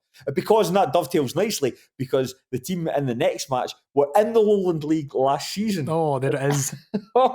Those are the links there. You can see, you think these things are scripted. They're really not. Just come off the top of my head. Spartans 0, Stennismuir 2. Goal from Matty Yates, and Matty Aitken gave the Warriors their 11th consecutive victory. I wasn't at this match, but by all accounts, it's quite a comfortable win for the Warriors. I think that Darren Jameson didn't really have much to do in the afternoon. Blair Henderson came close to scoring, but didn't put a shot on target. And ultimately, it was a fairly convincing win for the, I don't want to use the expression, I want to do it. You can see me using bunny ears here. The champions in waiting, perhaps. Yeah, that was the game that I looked at as well and thought, if Stenny's winning run's going to come to an end, then that looked like the most likely outcome. Me too. Now, there's two things I want to kind of touch on from this. Firstly is, if not now, then when does Stenny's winning run come to an end? And secondly, do you think there's any chance that we might see Spartans who have had this terrific season so far, that they might have peaked and it might just start to slowly fizzle out? I think they'll still make the playoffs, but it might just start to maybe tone down a wee bit and just fizzle out towards the end of the year. So we're starting the Spartans first. Do I think that'll fizzle out? They've got Hearts next in the Scottish Cup. I suppose that's a bit of a, well, I suppose like all these teams that we're talking about, they've got top flight opposition. It's a free hit. I think that's something they'll look forward to. I've no doubt that Ainsley Park will be sold out, and you get to play one of the big teams in Edinburgh. So there's quite a lot of, I don't want to use the word romance, because I'm not like I quite admire what Spartans do on the pitch. But then I saw their Twitter account retweeted the 5th year anniversary of the time the Fox shit in a pitch. And I thought, that is real loser behaviour. You've reminded me why I don't quite like this football team. Have they peaked? I don't know. I suppose, though, one of the things they've got a really good home record, the Spartans. But the only team they haven't scored against at home in the league is the Warriors. Warriors have won there twice already. I think I looked through the constituent parts in that team, and I think there's a lot to like about them. We've touched on Cammy Russell, we've touched on Reece Armstrong, but like a lot of the other teams in the division, there's perhaps a lack of real genuine quality there, and that's probably why they lost at the weekend there, why they're capable of beating a Peterhead, why they're capable of going toe-to-toe against Dumbarton, but equally why they're capable of going up to Elgin and losing. Yeah, that's kind of what I see from them as well. Now, they are probably one of the most impressive sides I've seen Dumbarton play this season. They played them at Ainsley Park especially. I thought that they were excellent, very good value for their win there. And like we've said, they've got players right throughout that team that I like, but you also feel like there's maybe I'm not convinced by Blair Carswell in goals, not massively convinced by him. I think that maybe defensively they can be got at a wee bit, and I just wonder, as people start to become a wee bit more au fait with Dishington, with Cammy Russell, with Reece Armstrong, you go, right, these are the guys that we need to stop. Blair Henderson, very, very good goal scorer at this level.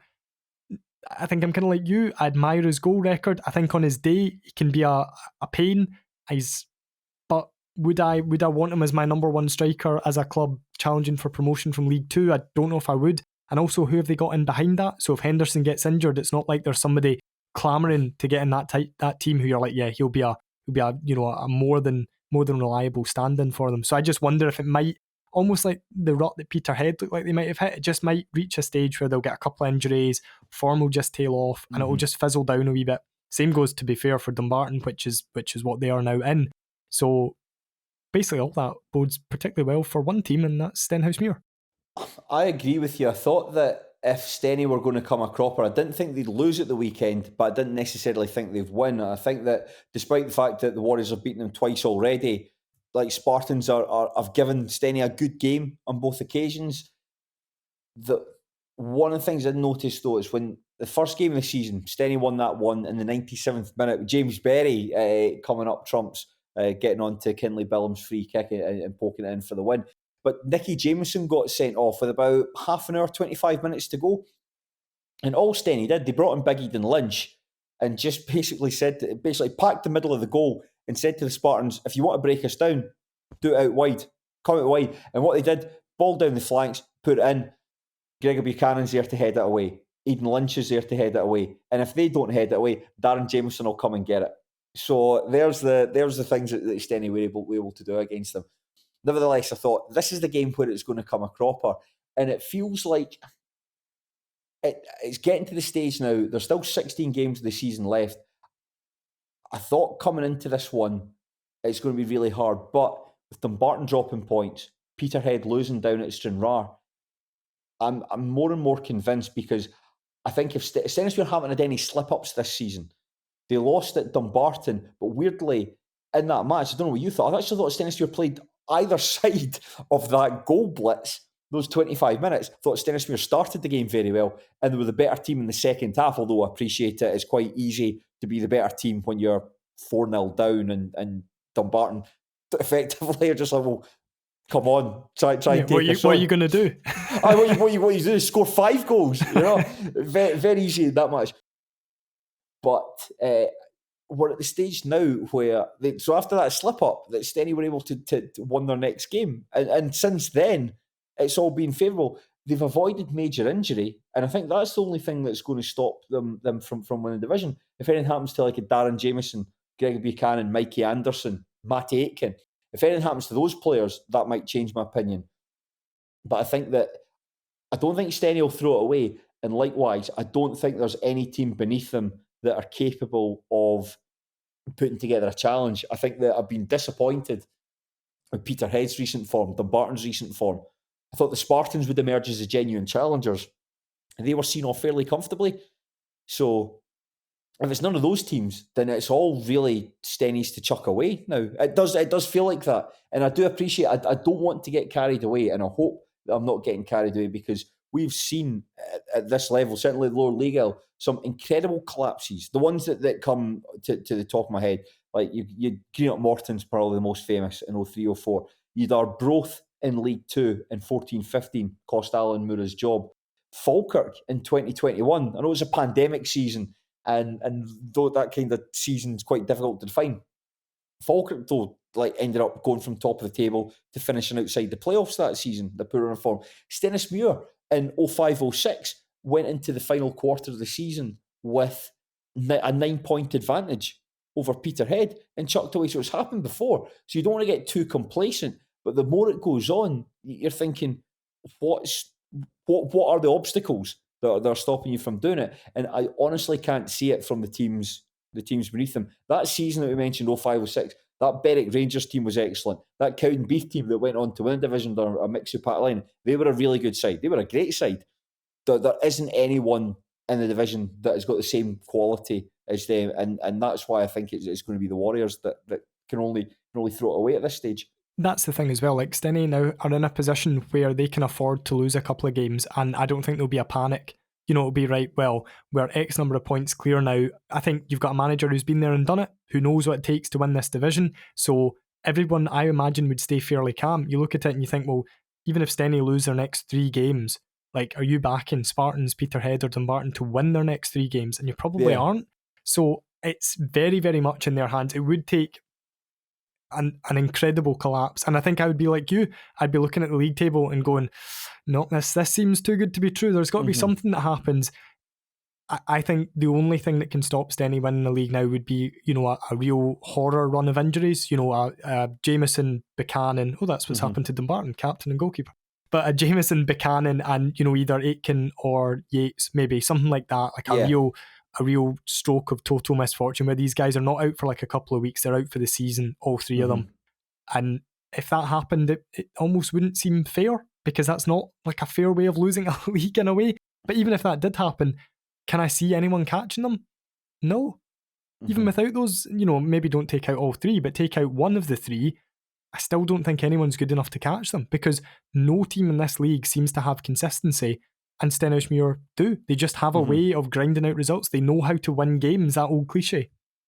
That's the thing about grinding out results. Like for instance, the games that you kind of think is going in your favour.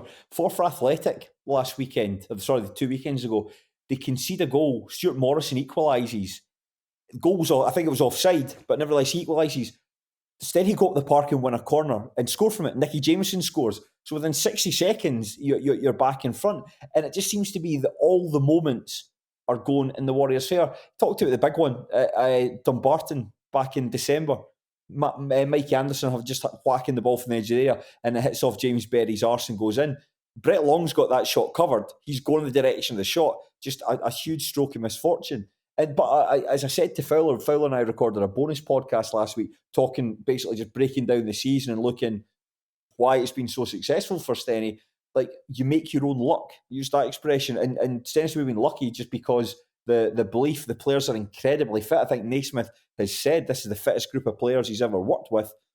And on top of that, there's the real desire amongst the team. See, when Stenny score, all the outfield players celebrate together. They all come at me. I don't know if you saw the clips that were posted on social media from like Matty Yates scoring against Spartans. The entire team coming out celebrating with the fans. There's a real unity behind the team at the moment that hasn't been there. It's everything's going right. Likeable group of players. A post you made in Pie and Borrell in relation to East Kilbride, how it's difficult to get. You'd imagine it's difficult to get behind East Kilbride because the team's changed so much from the start of the season to this. At Stenny, it's like, I think that the same. You go there, you will know what the 9 of the 11 players are going to be. And it's a great feeling following the club. You've won the league title before, so you know what it's like. That the team in, I was a wee while ago, but the team in 08-09, they were like a likeable group of players that were capable of playing some really good football, and ultimately went on to have a really successful season. It's that unity thing as well. And I remember speaking to Faz about it, I think it was earlier this season, and he was just like, last season never felt like we were title challengers. And you look at Stirling Albion and they felt like that. They had that unity, I think, between the fans and between the players. That it was like a really likeable group of players, likeable manager. It just felt like there was a big connection there. And Dumbarton never had that. They scored a goal. Dale Carrick scored at Ochilview in injury time, 90 minutes to score. And you could see the celebrations. They went and celebrated with the fans behind the goal. Everyone coming around to celebrate. I know it's a 90th minute winner, but these are the sort of at that stage of the season, with a game like that against sort of like stubbornish opposition, these are the games that you know are huge. Everyone knows they're huge, and that's what the scenes like that prompt. Yeah, and I think that is something, like you said, that even I've noticed at Stenny this season, like from videos and things like that, from things that Chris has said, from things that I've read on Pie and Bovril, like there is a real unity there, and that's because it looks like a group of players who genuinely like each other. And then I think as fans, you kind of thrive off that because you almost feel like one of the lads. Like you feel like you're involved in it. You genuinely do. And talking to the players, the wee bar at Stennismuir, they do the wee bar man of the match. It seems to be Nicky Jameson that wins it every week. But he's a great big guy. And the players all come in and to talk to him, like Ewan O'Reilly, such a nice guy. Ross Meakin, somebody I've got a real affinity towards. They're all really nice guys. And I remember, like at the summer, I put in some. I was at a game of football or something. Can't remember where it was, but posted a thing and put up on Instagram. And Ross Meakin replied to my story, which he never normally does. He says, "That's class at not patching Ochilview though." And I thought, he's coming back, because we've spoken about it at our Stennismuir group chat, where he had been liking posts that the club had been putting up with the players that were coming in. And when he did that, I said, "You're coming back, aren't you?" And he says, should be signed, sealed, can't send in too much. But he said, "But I'm coming back to win it." And I said, "I'm coming back to win the title." And I thought, but what an attitude. What an attitude, he said, to come back. And before we move on from Stenny, one thing I think it's worth pointing out, they've now equalled Rangers' record of 11 consecutive wins they set in the 2012-2013 season. Now, they're playing Stranraer at the weekend. We'll come on and talk about Stranraer just shortly. But they've beaten Stranraer twice already this season with an aggregate scoreline of 8-0. You know where this is going? Right. There's either two ways you can look at it. It's going to be, they're going to break Rangers' record, or it's going to come to an end.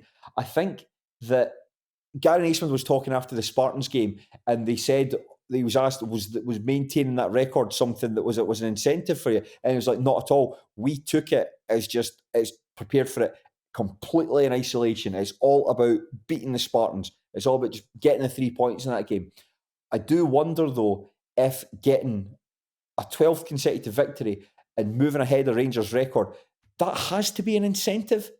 That has to be somewhere where you're saying you can overtake Rangers. And that was a Rangers team that obviously spending thousands of pounds a week on players. I know that Stennismuir will obviously have a fairly, Stenny will be one of the best paying teams in the division, alongside Dumbarton, alongside Peterhead.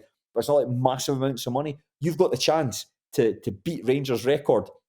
And that's a huge incentive to go and win. And also to put yourself, I think they'll already have done that, but the more wins that you rack up, the chances are this is going to be one of the most successful Stenhousemuir teams ever. I mean, I know the whole league title thing and everything like that, but you're putting down a mantra here that in 50 years' time, you might have these guys turning up. There'll be, wee pensioners coming into the bar, meeting meet the class of 2023, 24, and they'll be like, nobody's beaten our record of 15 consecutive ones yet, or something like that. You know what it's like? Because Dumbarton have the 72-73 team, and anybody who was alive at that time, like, they love that team. They still talk about that team so much. And this can be Stenny's version of that, where they are achieving immortality at the club. And if they can get, if they can beat the Rangers record, then they go on beyond that and, set a ridiculous, obscene number of games. They become the first Stennismuir team to lift a league title. Like, they're going to be icons of the club, and they're going to be people who, like I said, 30 years time, 40 years time, what's to say that they don't turn up and do like a wee, once every couple of seasons they turn up, they're in hospitality, everyone's meeting them. That's something that mere mortals like us can only dream of, like being revered at a lower league football club. It's the stuff of dreams. It's hard not to get carried away. Just what you're saying here, I'm absolutely beaming listening to you talk about it. It's hard not to get carried away because something terrible could happen between now and the end of the season. Something terrible could happen. It just doesn't feel like that will be the case. I mean, the games they've got Stranraer at home, Peterhead away, Dumbarton at home, and then East Fife away. And given the way the teams are playing at the moment, none of them are particularly consistent. There's only, out of those 5 teams that we've mentioned, there's only one of them who's been consistent, and that's Stenny. So it's like, why not? Why not go and try and break Gretna's 14-game record? And I think everyone would be delighted to see a Gretna record fall. Yeah, fuck Gretna. Horrible club. It's like, it's not getting carried away. I don't want to get carried away because, like I say, I'm trying to caveat everything with these things can happen, and I understand these comments can be thrown back in my face. I can't see it happening. I look at 05, 06, I look at the big differences. There were some not nice people in that team, just like fannies. Well, a manager, could they control them? This is specifically a no arseholes policy in this team. You talk to guys, they all like hunt and die for each other, which is great to see. But Fowler and I had spoken enough about Stenny on that bonus podcast. But I suppose that's a bonus podcast. That's for subscribers. This is for the general public. So this is all new information to anyone who didn't listen to that. Come to the final game, though, that we're going to talk about when we round up these teams. Stranraer 2, Peterhead 0. Very handsome victory. Chris Johnson and Tam Orr scoring at the start of each half.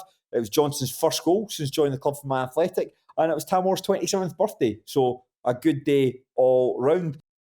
Stranraer consistently inconsistent, and Peterhead really in the doldrums at the moment. I'll start by talking about Chris Johnson's goal because, lovely goal. You know how everyone called him the mini Messi when he broke onto the scene? That was genuinely Lionel Messi-esque. The way he took those couple of touches in the box and just the cute wee lift over Stuart McKenzie. Beautiful. It is such a good goal. I've watched it back a good 10 or 11 times. Mm-hmm. Even when I was first watching the highlights, like, I slowed it down. I'm like, look at that touch. How does he keep it so close? Just an absolutely beautiful goal. And like, he is a very good signing for any club in this level, but particularly for someone like Stranraer. And you mentioned beautiful, the James Dolan who set up, is a very beautiful boy in himself. Now, I met James Dolan at the last Scotland game. It was Scotland 3, Norway 3. And I met him when I was coming. So I work in hospitality at the Scotland games. I do some presenting at the business club. Been doing it for a couple of years now. Brilliant fun. Absolutely love doing it. I was coming out, I'd sort of seen James Dolan, and it was the day after Stennismuir had beaten Stranraer 3-0 down at Stair Park. You know, the guy had lifted up his shirt to expose his belly. Yeah. That game. Yes, big bozo. No, he'll never live that down. But I saw James Dolan was at the front of the house, and so I was speaking. I recognised and said, "Oh, you James Dolan?" And I said, "My name's Craig. I'm a Stefan. We're talking about the game." I said, "Like, what are you doing here?" And he says, "It's like with the Colours modelling agency. It's like me and my girlfriend are just at the front of the house, just greeting people coming in." And I thought, I was like, I wonder why every time I go through the front doors of Hampden, everyone who greets you is so beautiful. And it's because they're all models, and that makes sense. And there's James Dolan, a very good-looking guy, with a model for a girlfriend. So fair play to him. A beautiful person, beautiful crossing, beautiful goal from Chris Johnson. He's not someone I knew anything about prior to this season either, but he's like, I've not seen Stranraer. They're the only team in the league I've not seen. And so I'm kind of interested to see him in real life because their highlights are obviously excellent. So I feel like I know more about Stranraer than I do, but he kind of reminds me a wee bit of Grant Anderson in his younger days. I think it's just that kind of tall, lanky winger style. He's very direct. He's like quite old-fashioned, but obviously you would have seen Grant Anderson at that sort of age. Is that something that you see as well? That's actually very interesting because remember that when seeing Grant Anderson, he had come from Kirkintilloch, Rob Roy. He's just very unrefined in this way. Where I don't think he'd ever. I remember doing a podcast with him where he'd never been like going through academy football, so it was all just about pace and sort of instinct and all that. And I suppose that Dolan's perhaps a bit different. Like he had been at Ayr United, he'd spent most of last season loan at Cumnock. Yep. So perhaps like trained in the same environment. But yeah, that's actually an interesting observation. But he seems to be having a good season for them. I think he's played. I was right in saying that he might have played more than anyone else for Stranraer this season. So obviously a player that Scott Agnew really fancies. But going back to the point you said about Chris Johnson, I was surprised that Aaron let him go because I remember at periods where like he was such a massive part of how Aaron played. When you think about they had like Goss, Johnson and Aidan Smith, like all playing the sort of triumvirate, and they were all like quite a useful looking group. But I suppose that Aaron's loss is Stranraer's gain. The only thing I would say about Stranraer, you've not seen yet this season. I think they're not very good at all. I think that the big thing, they've got some quite talented players in there who are technically very gifted, but I think there's a real lack of physicality in there. I think outside Scott Robertson, I think a lot of the team are all under 6 foot, or certainly 5'11", 6 foot. And I think that if you've got guys, Buchanan, Jameson, Wedderburn, Aitken, you can shove them around a wee bit. And I think that's that there's a lot to like about them. But I think Scott Agnew can do with a bit more muscle in there. He's almost built a team in his own image, like a team of technically really good guys who maybe, I mean, to be fair, Aggie played as a defensive midfielder for us in the Championship for a wee bit and did a very good job there, but you would never want Scott Agnew heading crosses out of your box. That just would not be a good use of Scott Agnew's abilities. It's sort of like latter-day Arsenal under Arsene Wenger, where he just kind of lost all sense of what it takes to be in the Premier League and just built a team that's aesthetically beautiful, but just very brittle. And in training, I bet like nobody can get near them. Like if all games were played in training, it would just be these lovely wee passing triangles and like just cute flicks and touches and everything. But then some big like bruiser will come in and just start lumping them about. That is it. One of the other observations I had in this match was that it's right from kickoff, certainly in the second half.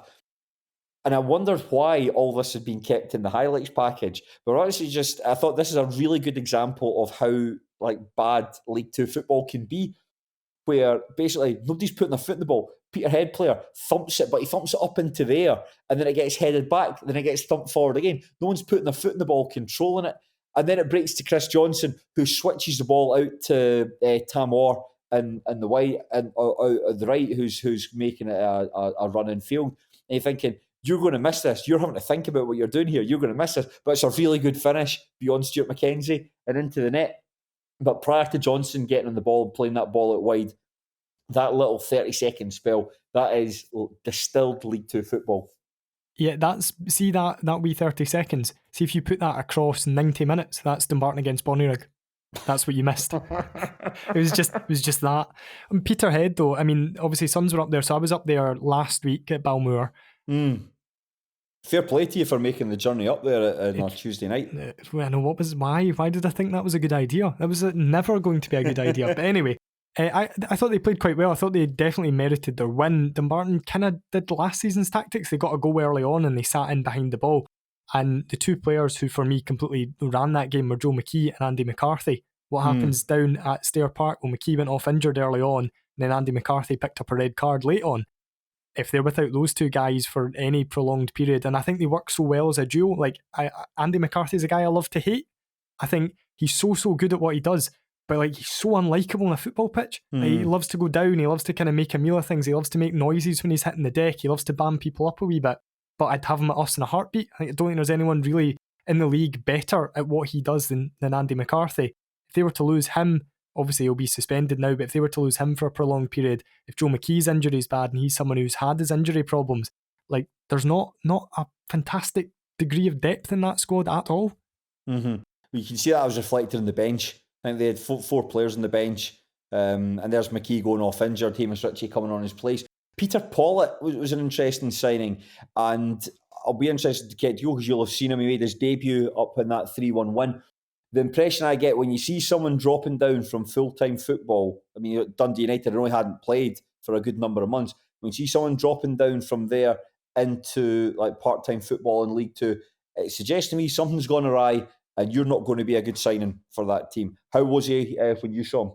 I thought he was fine. Like, it probably doesn't go any more than that. I think that was the first game he'd played since the end of last season or thereabouts. Yeah. I thought he was fine, but like I wouldn't have got excited. But then he's going to be so rusty because he's not played. But I'm kind of similar to you, where you think there's maybe a 2 in 10 chance that you're getting a Premiership or a Championship quality player in League Two, and then there's an 8 in 10 chance that there's a reason that he's not gone to Montrose, he's not gone to Cove, he's not gone to any of the other kind of teams. He's not gone to Arbroath, for example. If he's wanting to drop into part-time football, you think Peter Pollitt, if he's anything like the player he was, Arbroath, he would be a great fit. There's maybe always got to be that, could this be too good to be true if he's dropping down? And we've seen it so many times with players. I think Craig Bryson. Yes, Craig Bryson would be Stenhouse Muir's version. I'm trying to think of players who have done it at Dumbarton. I was wondering you had any boys that have had a similar trajectory, have taken a big drop down? Was it a big drop down? We were in the Championship at the time. Mark Wilson rocked up. And he'd played a wee bit for Dundee United, I think, that season. He scored a really good goal against Rangers, but he couldn't move. Mm-hmm. He couldn't cross a ball. Couldn't really defend. Just absolutely rubbish. He was completely done by the time he got there. Yeah. David Van Zanten was kind of similar, but again, that was at a higher level. I suppose Rory Loy, but even he came from Falkirk in the Championship down to League One, so it wasn't like he was coming direct. And I think his career trajectory had been like he hadn't had a particularly good season since returning to Falkirk and so on. I know that when he went to Dumbarton, he was. It felt as though you're not just moving from full-time football into part-time football. He was working a job in the railways. He was working shifts. He's working night shifts. So it's not just like you're playing it. You're training a bit less. It's your whole circumstance completely changed, and that's a massive shock to the system. Yeah, and that didn't work out at all. I mean, I remember the day that we signed Rory Loy, it's a real where were you moment. I was at Braehead Shopping Centre and I got a message that said, Rory Loy's turned down Wraith, he's coming to us instead, and Wraith are signing Kevin Nisbet, laughing face emoji. Anyway. A real sliding doors moment there for both football teams. My goodness. So I don't know whatever happened to Kevin Nisbet, but he presumably didn't do much after that. And Rory Loy was a rip-roaring sucess at Dumbarton. Yeah, played his way back into the Scotland fold. But with Peterhead, I mean, you're talking about they had a decent game up at Balmoor when they beat yourselves 3-1. Why is it not working for them though? Because that win was definitely an outlier in recent form. They were forced to change a wee bit in that game, so they were very, very monotonous, I would have said, for 60 minutes or so, where they were just trying the same thing over and over again, which was a kind of a longer ball up, try and play off McAllister's knockdown, so fire it up to McAllister and then try and get McKee or McCarthy, one of these players, on the ball in a kind of dangerous position, and then work it wide, get a cross in. And they made a change. It was about an hour in. Jason Brown basically tried to foul Tony Wallace and then ended up injuring himself in the process, and then had a go some of our fans, so he was getting taken off right in front of our fans, and they were obviously shouting a wee bit at him along the lines of, if you hadn't tried to foul our player then you wouldn't have hurt yourself and whatever. And he said, well, would you say that to my face? And I was just kind of stood there like,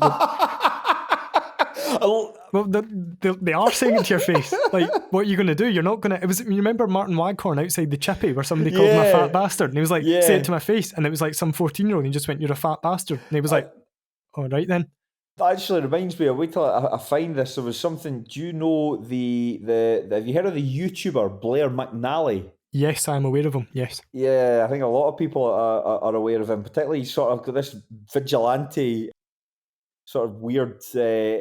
Anyway, just on that, he tweeted out something a couple of weeks ago saying, like, I attended the return of the UK's fiercest rivalry, and it's one of those annoying YouTube thumbnails, where his face is right up close and there's arrows pointing at stuff. Somebody called AM_1872 replies, can't fucking stand this ginger cunt. Blair McNally replies saying, message me directly in your walloper. AM_1872 comes back, says, you replied instantly, what's he in private messaging you? You saw what I said you did he? Blair McNally replies, gimp, and AM_1872 replies, fucking idiot. So there you go. A real great exchange there. But along the same lines of that exchange. Say it there. to my face. Okay, that's not a problem. But anyway, they substituted Jason Brown. They brought on Caleb Goldie, who kind of played a wee bit more advanced. He had a wee bit more about him going forward. And that looked to just totally shake them up. It just gave them a wee boost that they needed. They brought on Jack Brown, I think, at the same time, or like a similar sort of thing. I don't know if he had came on and then Brown went off. I can't quite remember how that unfolded. Quite like Jack Brown. I think he's quite a good player, quite dynamic, quite nippy for this sort of league as well. He got the second goal, and it just looked like it gave them, Goldie and Brown gave them that wee bit extra drive that they'd been lacking and a wee bit more invention. Now, the other major thing that happened in that game was that Cian Newbury went off for Dumbarton around about the 70-minute mark. Of course, Cian Newbury is the new centre-back that you've signed loan from Hamilton Accies. And, based on the, 150 minutes of football I've seen of him so far, he's definitely going to play for Scotland. He looks absolutely terrific, and hopefully these words don't come back and haunt me when he can't get a game come the end of the season. But he was dealing with Rory McAllister really, really well. Like McAllister, you either get one of two things with Rory McAllister, where he's either ripping you to shreds or he's petulant. He's not maybe getting the balls that he's wanting, or he's not winning a lot in the air and he's doing wee kicks out, and he's just I was stood right in line with him in the first half. The amount of balls they fired down the channel, and he just didn't run. He just turned around and gave like the defenders the most disgusted look. Like, do you think I'm spending my Tuesday night? I'm the SPFL's all-time record goal scorer. Do you think I'm wasting my Tuesday night chasing balls down the channel for you? Like, just this look of disgust. Cian Newbury went off. I think he just sort of cramped up. He'd only signed for the club that day, so I think it was just like men's football maybe was a bit much, and it was a plan to take him off after 70 minutes. Took him off, and McAllister was playing up against Aaron Linus and really, really got the better of him.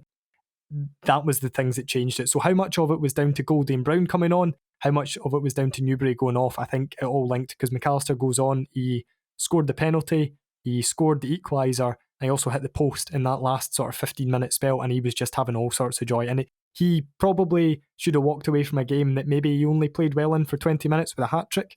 That probably tells you quite a fair bit about that. Just on strikers of that, is Darramola signed officially in a permanent transfer from East Kilbride, so goodness knows what's going on. Wonder where he'll end up in the summer. Yeah, once Mick Kennedy's got no use for him, just jettison him. On Peterhead, so I've seen them twice. I've been to both games. I thought the 0-0 game up in Balmoor on the second day of the season, very difficult to judge either side because it was played in really difficult conditions. Very, very windy, blustery across the pitch. Neither team played well. Conor O'Keefe should have scored for Peterhead. He got put through on goal, and Darren Jamieson made a really important one-on-one save, as you'd expect DJ to do. But the second game at Oakville View, it was a Tuesday night. Stennismuir won that game 2-0, scored two really good goals. Mikey Anderson opened the scoring, and Adam Brown scored a lovely goal, which I thought was a goal of the season contender, until Alex King scored an even better version of it for Clyde against Bonnyrigg last weekend. But I thought Peterhead, Stennismuir were excellent in the first half. Really, really good. Kept the ball well, contained Peterhead, made it really, really difficult for them, and playing some really nice stuff. Two very well taken goals. In that second half, where you're expecting, 2-0's the most dangerous league in football, you're expecting Peterhead to really take the game to you. All they tried to do was get the ball up to McAllister. Who's not a bad guy to have the ball up to be fair, but it's not really the best use of him. Nah, and it's on top of that as well. Like, at the weekend, apparently one of the shouts at the weekend, the Stennismuir Spartans game, somebody from the Spartans bench was shouting, keep the ball away from the centre halves. Because if you play long balls up to Nicky Jamieson or Gregory Buchanan, they're just going to head it straight back where it came from, even if you are a Rory McAllister tape up there. And McAllister couldn't get into the game, and as you have touched on there, he got a booking for a petulant shove. I think he wrestled someone to the ground or shoved them or something daft like that. I thought they were limited. I expected a lot better from them. And in his post-match interview, can't remember if it was Ryan Strachan or Jordan Brown. One of the two. I think it was Jordan Brown. Very magnanimous in that, and he said that Steny were just a better team in that game. But even so, it was like, you've got somebody like Joe McKee. Why are you trying to just play the ball long when you've got someone who's just a really gifted passer of the ball? If you get Joe McKee playing sort of like a bit deeper, playing like sort of just outside the centre circle, give the ball to him, play him like the quarterback role, because he's really good at that. He's one of the best long range passers in the division. So why bypass him? Don't play Joe McKee at all. Just get another Hamish Ritchie in there. Just get someone to run about and drive with the ball. Just get someone to run about. Aye. I just thought that I am going to imagine Peterhead have got quite a good budget, and I was kind of hoping for a wee bit more from them there. I saw a stat which I dug up while you were talking there that probably kind of sums that up as well. So in the 20 league games, the opposition has taken the lead in 10, 50%. Of those 10, we, Peterhead, have lost 7 when conceding the first goal. We did win 2 of the other 3, 2-1 at Clyde and 3-1 versus Dumbarton, and the other game was a 1-0 draw at Bonnyrigg.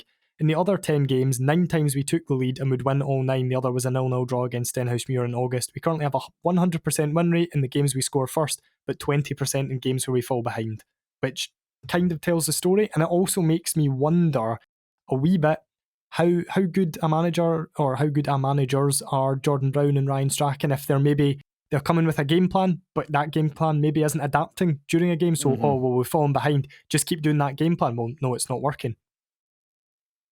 I can't say like tactically what they're good. We saw mentioned in fact I can't say what they're like tactically, not impressive going by that game. But the impression I always got from the pair of them was always like about a bit getting the band back together sort of vibes. Because obviously with Jim McInally's stewardship finishing up, it was a very sorry way for it to finish given all the success they had previously.